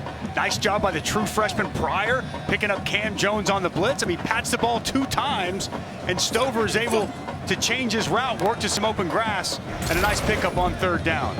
We continue to heap praise on all these skill guys. Yes, this offensive line is what really brings everything together. Slipping and falling down in the backfield is Pryor, but you got DeJuan Jones at left tackle, who was primarily a basketball player. He is high school. He's from Indianapolis. He's a massive human being, about 6'8", 375. Then you got Thayer Munford as a captain, Luke Whipple, the center, Paris Johnson, Nicholas Petit-Frere, and they've got some guys behind the starters as well. Donovan Jaxon, a true freshman. He's played in all the games this season. Matthew Jones, a very good player. He was the #1 center coming out of high school, and we've seen him in quite a bit here today. Toby Wilson, Kevin Wilson's son, just had his walk-on, but just had his black stripe removed as we have a injured Indiana player. Can't see the number. You know, one thing about is we're talking about this Ohio State offensive line. You know, last year, Petit-Frere, he started left tackle. Or sorry, he started at right tackle. Now he's starting at left tackle. You had last season, you had Thayer Munford, who started for him at left tackle. He's moved in to guard. And moving bodies around so they can get their best 5 on the field. Nobody having an ego, nobody saying, I need to play there. The versatility some of these linemen have shown has really helped allow to put out one of the better offensive lines college football has seen this season. All right, we're told that Jaron Handy is the injured Hoosier. Let's take a look at, and there is Handy on his feet, being helped to the sideline. This week's college football rankings brought to you by Chick-fil-A. So Georgia and Michigan State idle. 2 top 10 teams lost, Penn State and Oklahoma State. And 3 more were tested, including Oklahoma, which had to come from behind to win at Kansas. Navy fought hard against Cincinnati, and then Oregon hung on to beat UCLA. We watched that Oklahoma-Kansas game together amongst other games, but holy cow, was that a scare for Lincoln Riley's squad and Lawrence today. And give Navy a lot of credit as well. Got a late onside kick, pushed Cincinnati to the brink. Kind of just, it's been that kind of season, right, Dave? But the 2 teams in the top 10 with convincing wins, Michigan, Ohio State. That game is in Ann Arbor this year, the end of the regular season. Thought it was interesting, Tom Brady, who obviously played in Michigan, Buccaneers play the Bears. Justin Fields is a former Buckeye starting. It's the first time Brady's played against an Ohio State quarterback since he got in the NFL. Think about that for a second. 2nd and 11, Stroud downfield, caught by Smith-Njigba fighting, and down to about the 3-yard line. Well, Jaxon Smith-Njigba, such a good route runner, and we're going to show the pocket again. You see twist game up front, picked up perfectly. Well thrown football on a nice route from Jaxon Smith-Njigba. Poetry in motion at times with this passing attack with C.J. Stroud picking and choosing which receiver he wants to distribute the football to. Well, going back to the point about Justin Fields, think about it. Ohio State has not had a lot of recent success from the quarterback position in the NFL. Things have not worked out for Dwayne Haskins. Didn't work out for Terrell Pryor, had to change positions. Maybe C.J. Stroud changes that because this guy's got a ton of talent. Timeout, Ohio State. Their second of the half, 30 seconds in length. So as you watch C.J. Stroud, and we've seen how successful he's been tonight, he hasn't faced a lot of pressure, but what do you think is the next step for him in his growth? I mean, I think just continuing to mature and continuing to do what he does and stack up quality game after quality game. And I think really we're going to learn even more so about C.J. Stroud as he continues to work his way through this schedule. But I'm going to be honest, especially just looking at the last couple of games, it's tough to pick out a lot of flaws. I mean, he's, and it's pretty nice, right? Whenever you've got a great offensive line to give you time, when you've got excellent wide receivers to distribute the football to, makes it look easy. Looking for another touchdown pass here, and my goodness, wide open in the back of the end zone is Ruckert, his 2nd touchdown, and the 4th thrown by Stroud today, and his 22nd on the season. And we've seen how good he is from the pocket. So seen at times move the pocket, get outside, keeps his eyes down the field, and Jeremy Ruckert on the back line with his 2nd touchdown grab of the night. He's not just 1 touchdown away from tying the all-time tight ends record at Ohio State. Jeremy Ruckert has put together one heck of a career for the Buckeyes. He had 1 touchdown on the season coming in. He's got 2 tonight, and it's 51-7. You run the football so well, the hard play action, boot, get outside the pocket, and nobody identifies Jeremy Ruckert on the back line. Another easy touchdown pass for C.J. Stroud. you start to kind of wonder, is that the last we'll see from the redshirt freshman quarterback here tonight in Bloomington? It better be. Now, you would think so, right, guys, at this point? I think so. I think so, too. I think it's such a long season. And, you know, we always talk about depth. And you were talking about the receivers and you know, the plethora of guys, Dusty, that C.J. Stroud has to go to. But really, there's no drop-off regardless of who he chooses. So the more reps, the more turns you're going to get this roster top to bottom, and you start getting in week 13, 14, 15, this fourth quarter matters.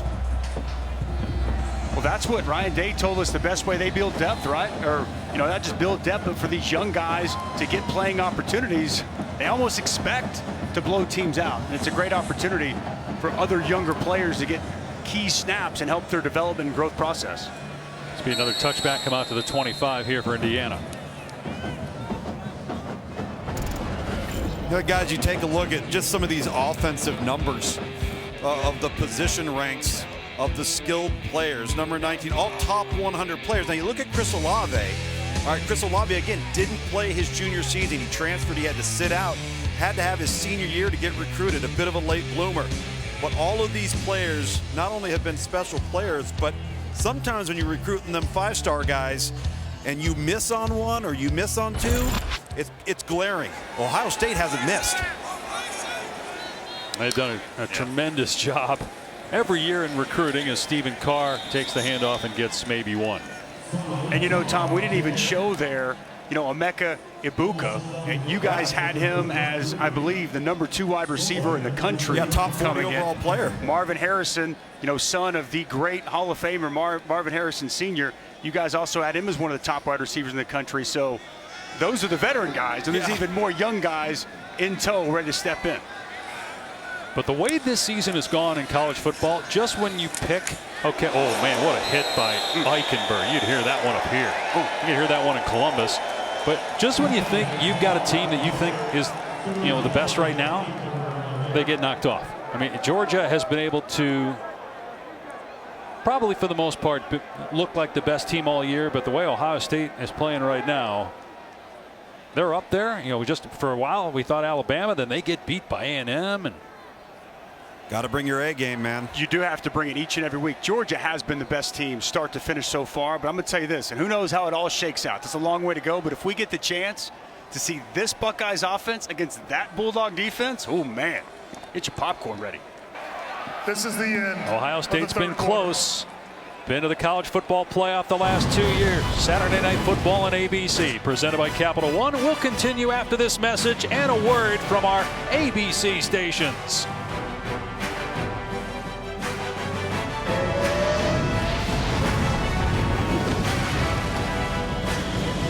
Start of the fourth quarter on a rainy night in Bloomington. Ohio State put up 30 points in the second quarter and leads Indiana 51-7 as we start the fourth. C.J. Stroud continues to add to a Heisman caliber season with 4 touchdown passes, 14 and 0 picks in the last 3 games. And Gremmel in trouble, gets outside the pocket, gets leveled as he throws incomplete. Big hit along the sideline by true freshman Jack Sawyer.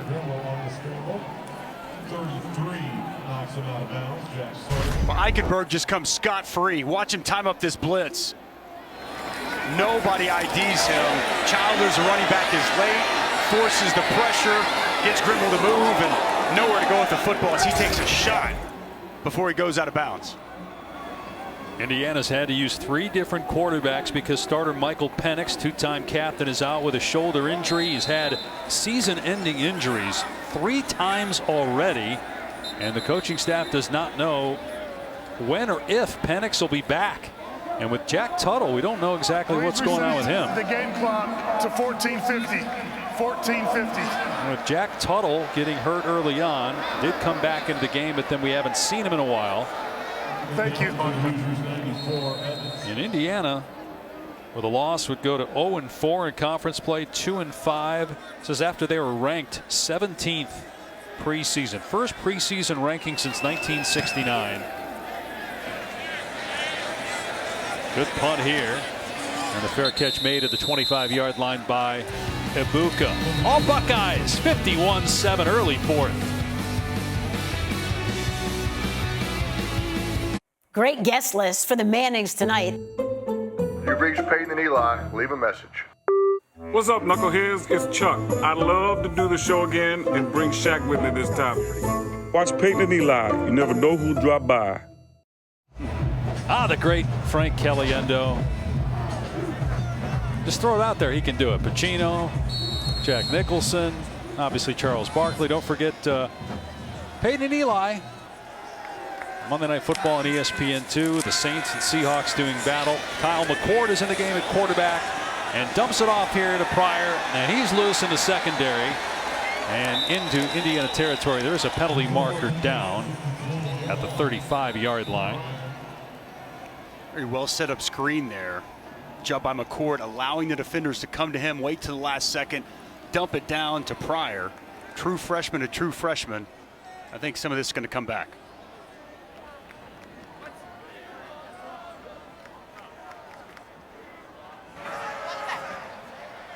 During the run, illegal block in the back, offense number 55. 10-yard penalty from the spot of the foul, first down. It's on Matthew Jones. You got Peyton Eli, ESPN2. For defensive injury. And on ESPN, it'll be Steve Levy, Brian Greasy, Louis Riddick with the call from Seattle, where the Seahawks are 0-2, by the way. But again, Russell Wilson is still out. Jameis Winston is balling right now. Geno Smith has played all right. But will it be enough for the Seahawks? Trying to stay in it, keep pace with the Arizona Cardinals in the NFC West. Our coverage starts with Monday Night Countdown at 6 Eastern Time. Game time is 8 on ESPN, ESPN Deportes, and the ESPN app. 40. Thank you. That'll be fun. That's a great stadium, hostile environment for opposing teams to come into. 12th man is real there in Seattle. Speaking of NFL teams, your Cards partner. So I was saying, they got keep pace. You can't get back 5 games. In the division. Arizona's got Houston tomorrow. Kyle McCord, who started the one game that C.J. Stroud did not play because of a shoulder injury. That was week 4 against Akron. McCord has 2 touchdowns and an interception on the season. He'll throw it here, and that pass on target to Marvin Harrison Jr. His father, one of the all-time greats. The Colts played collegiately at Syracuse. Run pass option. You see the offensive line's blocking run. It's a quality read there by Kyle McCord. Gets that ball out quick.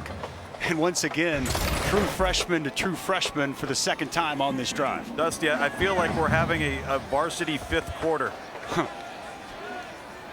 Well, these young players, as we've talked about all night, very talented for these Buckeyes. Yep.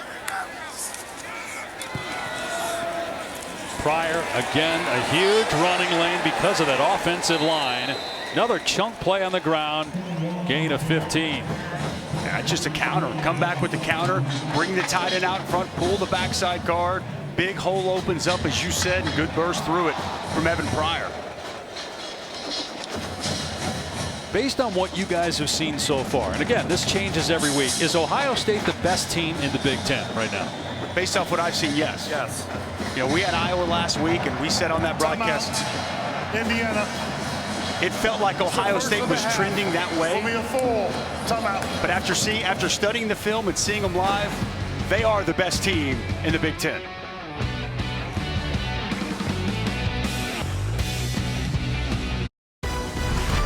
Saturday Night Football on ABC is presented by Capital One. What's in your wallet? This will be 25 consecutive Big Ten wins for Ohio State, including those Big Ten championships. Since 2012, when Urban Meyer took over, they've been to the national title game twice, including last year. They won the championship after losing a game, by the way, week 2. Like this year, Oregon. That year was Virginia Tech. They're 8-0 against Michigan since Urban took over. And Ryan Day was an assistant on that staff, now in his 3rd year as the head coach. That Virginia Tech win also came in Columbus, I believe. So very similar, eerily similar to what transpired earlier this year. This is a different football team than they were in week 2. Here's McCord, and he dumps it off. And coming up short of the line to gain is Joe Royer. So again, week 2, 35-21 is a game where the defense struggled. Ohio State was number 8 that year, but they ended up winning the national title. You remember, Dave, we had them the following week, or we had Virginia Tech that following week, and they lost at home to East Carolina. Correct. Lincoln Riley is the offensive coordinator. That's right. Wow. That's right. Like that.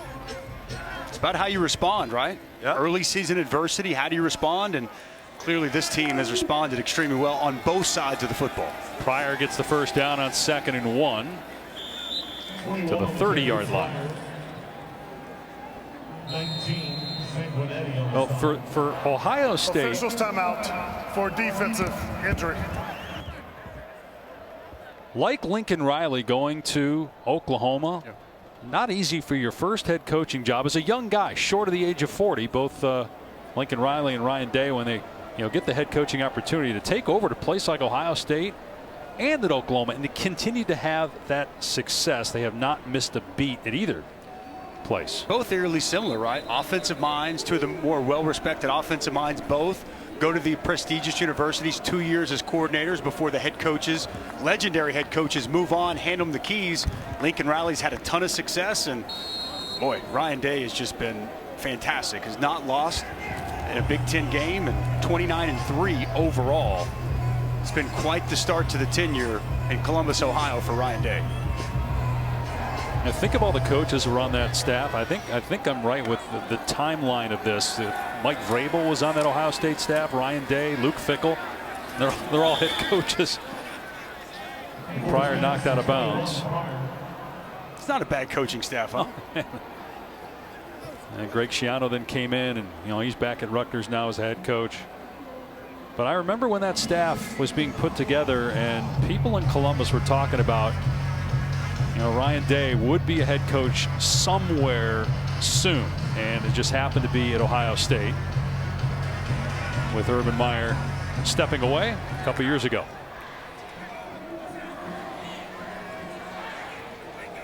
Kyle McCord in a quarterback. So C.J. Stroud, had he thrown one more touchdown pass, would have been the first quarterback ever in the Big Ten to have 3 straight games of 5 touchdowns. There's Marvin Harrison Jr. inside the 15-yard line. We've seen that before. It just happened to be from his dad. That was impressive. That was very impressive. And Ryan Day even said he's practicing well. Watch this shake. A little shimmy. Whoop. Man. He's a lot bigger than his dad, too. Jalen Williams left hugging air after a little shoulder shimmy shake. Marvin Harrison Jr. He is, Tom, 6'3", 205. I feel like his dad was about 6'1" again. Was at Syracuse. When he got to Syracuse, he was about 165 pounds. Marvin Sr. was, and then put on some weight, but was never the biggest guy in the NFL, as that pass is knocked away. Ibuka looked like he tried to catch that with one hand. Josh Sanguinetti was there defensively. Marvin Harrison Sr. went into the Pro Football Hall of Fame in 2016 after a phenomenal career with the Colts. No question. He was just outstanding. Such a good, precise route runner. Fantastic hands, and one of the key pieces to those great Colts offenses that felt like went on forever. Him and Peyton. Marvin Harrison from Philadelphia, as Micah McFadden still playing hard, takes down Pryor for negative play. Well, I mentioned it earlier, but I got so much respect for Micah McFadden. The way he plays the game of football is the way it's meant to be played. Gives you everything he's got on the field. You see him right there, not over pursue, zone the other way with a cutback there from Pryor, and McFadden right there in position to play. And by the way, you see that cast on his hand? Okay, he had surgery 8 days before last week's Michigan State game, and he went out there. If you had a chance to see that Michigan State game, he was all over the field making plays. Not many people have that kind of toughness to continue to play even while they're trying to fight through, trying to get healthy after a surgery. Well, this program has had tremendous leadership from the players, from the coaching staff. That's going to be tested. This is more adversity than they expected, obviously, going into the year, especially after the 6-win season last year. And 2-5, and who knows with the quarterback situation. Now, they got to go to Maryland. They got Rutgers. Yeah, you could look at that and say those are games they can win, but who's going to be their quarterback? 26-yard field goal try. And it's good from Noah Ruggles, who's 7 for 7 now in the season. And it's 54-7 Ohio State.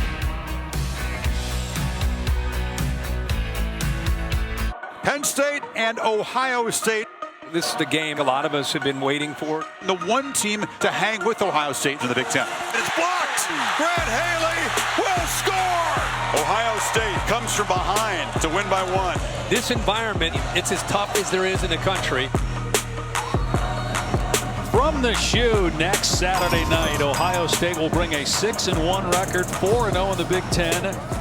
See if the Buckeyes move up in the rankings. Penn State will drop after losing in 9 overtimes to Illinois. We'll see where the Nittany Lions end up. It's their second loss of the season. The other one coming at Iowa. This will be a fair catch. Indiana will start on the 25 as we check in with Tom. Yeah, guys, just standing here, as close as I can to the coach's box on the sideline and watching Ryan Day and this staff coach. The intensity in which they are addressing their players, the importance of every down, every series. Doesn't matter that it's 54-7. You would think that we were in the first quarter against Michigan, and it just goes to show the standard, right? What you are expected to hit, regardless of who's in the game, how you're supposed to perform, what time of the game it is. It's been unbelievable to watch this team and the growth, especially with how young they are. Well, and you had the schedule coming up that's vicious. Purdue's going to drop out of the rankings, but they're on the schedule. They beat Iowa on the road. Lost today to Wisconsin at home. Stephen Carr in trouble in the backfield. Another negative play. And Carr's helmet came off as well. So here's must leave for one play. What the Buckeyes have coming up. Penn State, as we talked about. Then they got to go to Lincoln. Purdue and Michigan State at home back-to-back, and then in Ann Arbor to close out the season. Daunting task down the stretch, but it's one that I love that report down there from Tom, because Ryan Day recognized it's not about just this game. It's about preparing this team and the depth on it for that daunting schedule down the stretch. And I'll tell you what, if they can navigate through that, they're going to find themselves right back where they've been since Ryan Day's become the head coach in the college football playoffs. So let's go back to a conversation we had briefly a little while ago. You guys both feel that Ohio State is the best team in the Big Ten. Who is the biggest challenger to Ohio State in the Big Ten? I'm going to go Michigan. I just think what Michigan's been able to do, been really impressed with Jim Harbaugh, made some huge changes on the defensive side, went younger with his staff. They've responded. I like the way that offensive line is played. They control the line of scrimmage. They run it effectively. And when they've needed to, their quarterbacks have stepped up and play relatively well. For me, Tom, Michigan the biggest challenger to these Buckeyes. I would agree, and not just because of how they've performed, but I think if anybody, I'm not saying anybody does, but they're the one team in the conference that athletically would match up the best versus Ohio State. I don't know if Michigan State's depth is at the level of Ohio State's. Not saying that Michigan's is, but athletically they're the closest. My question would be, can that Michigan offense, can they score enough points? Right. Can Cade McNamara, can he make enough plays, make enough throws against this Buckeyes defense to keep pace with this Buckeyes? You can play good defense against this offense, and they're going to score, what, 35? I mean, so that's really my question. And we're going to find out. We'll get a chance to find out at the end of the year. Well, that punt went the length of the field. But Ohio State, halfway through this fourth quarter, leading 54-7.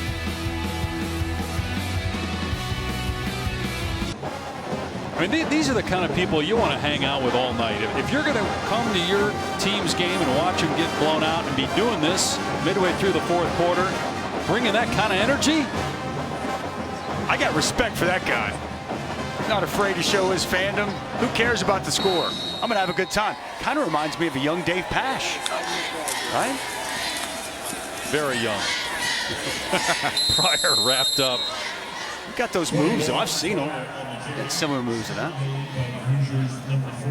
Back when I had a full head of hair. That picture doesn't really do justice to the current state of things. That's the best we got, though. Ryan Day and the Buckeyes going to go to 6-1. They have a Jack Miller in the game at quarterback. He is from Scottsdale, Arizona.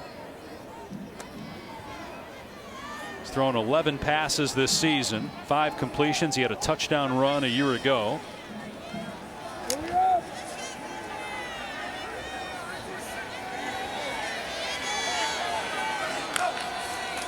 Miller on second down will hand it off to Pryor. And Pryor gets another first down out near the 20-yard line. So you look at the total offensive numbers. Ohio State now is over 500 yards. Indiana stuck on 97.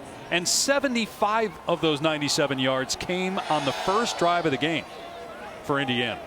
Jack Tuttle was great. They were 4 for 4 on third down. Ohio State had gone right down and scored, and Indiana came right back and answered. And unfortunately for the Indiana Hoosiers, in the rest of this game, Jack Tuttle gets hurt on that touchdown pass to Peyton Hendershot. And this offense just has not been the same, and this Buckeyes defense has really settled in and made life difficult. Miller with a strike. And it's a first down catch. Chris Booker with the reception. So that's 6 consecutive games with 500 yards of total offense. The third time that's happened, the second straight year that the Buckeyes have pulled that off. Speaks to what Ryan Day's done here, right? I mean, it's just been somewhat remarkable how potent these offenses have been under his tenure as either offensive coordinator or as now the head coach. And, you know, I was talking to you guys even before tonight, just watching the tape and seeing how explosive they are. As Pryor gets another nice run close to first down yardage. Penalty marker down. When you look back at the 19 season, that unbelievable LSU offense and last year's Alabama offense, like different styles, but from a personnel and productivity standpoint, very similar here for the Buckeyes. Burn the run, holding, offense number 74. 10-yard penalty from the spot of the foul. First down. And to that point, Dusty, the reason LSU and Alabama won the championships those years was because of their offense. I mean, you think about that 9-6 national title game from many years ago. I mean, that's archaic. No pun intended, but night and day compared to what we're seeing from these offenses that are winning championships now. So even if Ohio State, and they're definitely better on defense than they were early in the season, but if they win the national championship this year, it's going to be because of their offense, just like LSU and Alabama the last 2 years. Absolutely. I think Tom made a great point. You don't have to be great on defense anymore. You have to be good enough. And it feels like Ohio State is starting to become good enough defensively to complement this high-powered offense. Miller with a completion. Ibuka is free. Is Georgia good enough on offense? You said earlier that you're going to have to outscore Ohio State if you're one of these Big Ten teams left on the schedule, and if the Buckeyes should run the table and eventually get to the college football playoff, if they were to meet a team like Georgia. We know how good defensively they are, but can they outscore? It's a great question, and we'll find out. They've got more time to figure out exactly what that quarterback situation looks like. We'll find out more next week. They have Florida. Don't know if it's going to be JT Daniels or they'll stick with Stetson Bennett. But I do like that offensive line. I like their ability to run the football. And, you know, it appears to me at times their offense throwing the football can be pretty effective. I just know this. That defense, this offense, man, Tom, it doesn't get much better than that. Oh, boy, that would be a lot of fun to watch, I'll tell you that. The line of scrimmage play alone, forget about it. But, you know, you made you had the report earlier about the intensity on that sideline from the coaching staff. They also know that one loss, one stumble the rest of the way, forget about Georgia, because you're not getting in the college football playoff. Now, maybe this year, because what's really going to be interesting is if Cincinnati ends up running the table, are they automatically in? If they, as you look at if Georgia and Ohio State would play each other kind of where they are in the country from a ranking standpoint, #1 offense against #1 defense. That's good on good. That's as good as it gets in the country this season. Best defense in all of college football, and that defense is serious. Big Jordan Davis in the middle. So many potent pass rushers, and we've been talking about this Ohio State offense all night. We know, everyone knows good and well what they have to offer. That would be an unbelievable matchup. But to your point, there's still too much to be played out. Yeah. I don't think we can speak in definitives anyway. Who's going to be there? Even if Cincinnati wins out, I'd like to make a case that they should get the opportunity, but there's just too much football left to unfold to figure out exactly how that's all going to shake out. In 2 weeks, when the College Football Playoff Committee puts out their top 25, right? Be really interesting if we're still here and the teams that are in the top 6 win the next couple weeks. Where do they have Cincinnati in that first ranking? Can't wait to find out. Even if they're unbeaten, do they have a one-loss team like Ohio State ahead of an unbeaten Cincinnati? What about Oklahoma? Oklahoma won today, had to come from behind. They've got Texas Tech in Norman next week. If the Sooners, win that game and they're still undefeated, they've obviously got some things still to work out on the defensive side of the ball in Norman. What about Oregon? I mean, Oregon went to Columbus and beat Ohio State. I know that we've said, and I think it's real, different schematically, personnel-wise, a different Ohio State team. They still beat them. That game happened. And it was a nice win today. Game right before us here on ABC. It was a hard-fought battle, but a nice win as the Ducks were an underdog and they go into UCLA and beat a good Bruins team. So there'll be a lot of conversation over who goes where for that initial college football playoff rankings. Mirko to punt, which is a rare sighting here tonight. It'll be downed at the 13.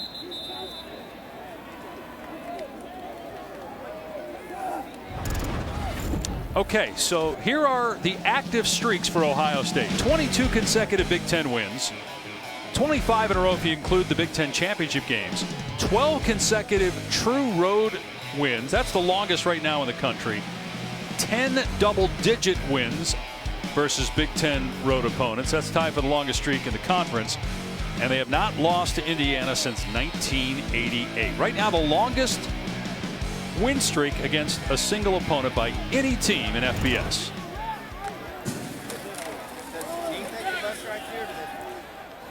Guys, let's go back to that Cincinnati discussion as far as rankings. We've all seen Cincinnati in person. We've now seen Ohio State in person. In fact, in this very stadium. Right. Would either of you put Cincinnati above Ohio State? No. Neither would I. It would be very difficult for me too, Tom. Yeah, and I have too. the utmost respect for Luke Fickell. That team, I mean, I think that they've got some legit NFL guys, but it would be very difficult if, put to the test to put Cincinnati ahead of Ohio State based off of what I've watched on film coming into this game and what I've witnessed here tonight. I agree wholeheartedly. Because, again, the criteria comes down to who do you think is the best team? Not most deserving. Right. Who's the best team? And again, to your point, takes nothing away from Luke Fickell. He's done an amazing job. They have plenty of incredibly talented players on that team. They have some really good wins this season. But again, that first ranking, we've seen a lot of times there's a team outside the top 10 in that first college football playoff ranking that ends up in the playoff. So, and with all the upsets we've had, almost 50 now, teams that have been ranked that have gone down. We had 2 top 10 teams go down today. This could all change in 7 days. And as we said earlier on the broadcast, if you don't bring your A game, you don't show up, you can and potentially will get beat on any given night. That is one thing 2021 has taught us. The reality for Cincinnati, back to your original question, they need teams to lose. They need Oklahoma to lose. They need, I think, Alabama to lose, because Alabama's putting themselves right back in that conversation, and they would need a team like Ohio State to potentially lose. So, I mean, I think that is the reality. As great as Cincinnati, what they've done over the last 2 seasons, the truth is they're going to need help, and they're going to be looking around the country and hoping that some of these other teams falter as we close out the end of the season. Trent Howland taken down. We're inside a minute to go here in Bloomington. It was 7-7. And when Jack Tuttle tied the game with a touchdown pass, he got injured. He had to leave. Don't know that the course of the game would have changed that much, given that Indiana's defense couldn't stop Ohio State. And the Buckeyes never looked back. They had 30 points in the second quarter. 44 at halftime. This will be the final play here. Jack Sawyer with the tackle, and the Ohio State Buckeyes with another convincing victory. That's 5 straight wins. They've averaged 55 points per game during this win streak. They have a couple of Heisman Trophy candidates, and C.J. Stroud and TreVeyon Henderson. And they've now won 22 in a row against Big Ten opponents. Longest since Ohio State won 30 in a row from 2012 to 2015. All right, let's check in with Tom as with Coach Day. Well, Coach, it was a heck of a performance. Not ideal conditions. How would you assess the performance of your overall football team? We didn't expect it to rain like this, and it did. And I thought we handled that well. We figured this was the first game of the second half of the season. We kind of looked at it like we're 0-0 going into the game. and we wanted to come out and play really well in our first game in the second half of the season. I thought we did that. We got a big challenge next week. How impressed were you by the overall depth that played in this game tonight? Yeah, that's what's been great. Early on, it was the thing that we really didn't have guys settled into roles, but now they're getting more and more reps. They're starting to build that depth like we need. We're going to need here down the stretch. I'll tell you, Coach, I'm watching you in the fourth quarter, and you are coaching this offense as if it's the first quarter of two teams ranked in the top 10. How important is the standard here to this program? Well, I think it is, but it's also those young guys getting all those reps that we didn't get last year. So it's going to help us down the road, and we want to make sure that everything matters. We say that all the time. Every rep matters. Everything you do during the week matters. We want to make sure that they understand that. Coach, thanks so much. All right, thank you.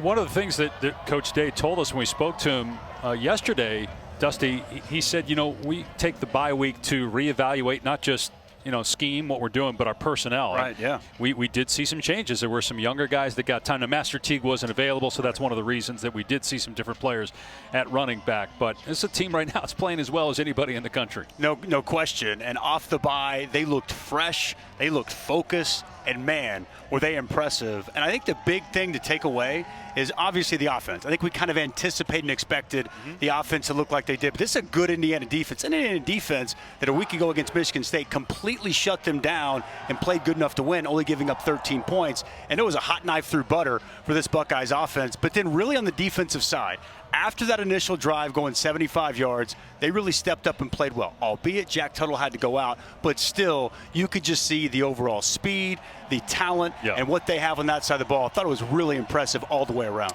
That defense, they changed how they were doing things. Matt Barnes is now calling the plays. That started after the Oregon game.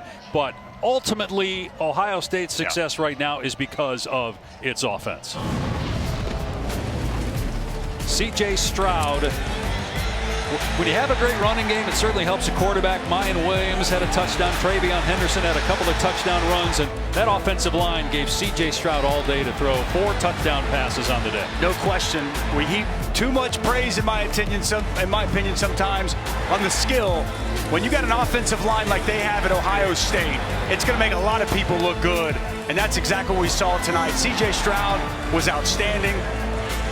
We saw TreVeyon Henderson once again continue to wow everybody as a true freshman.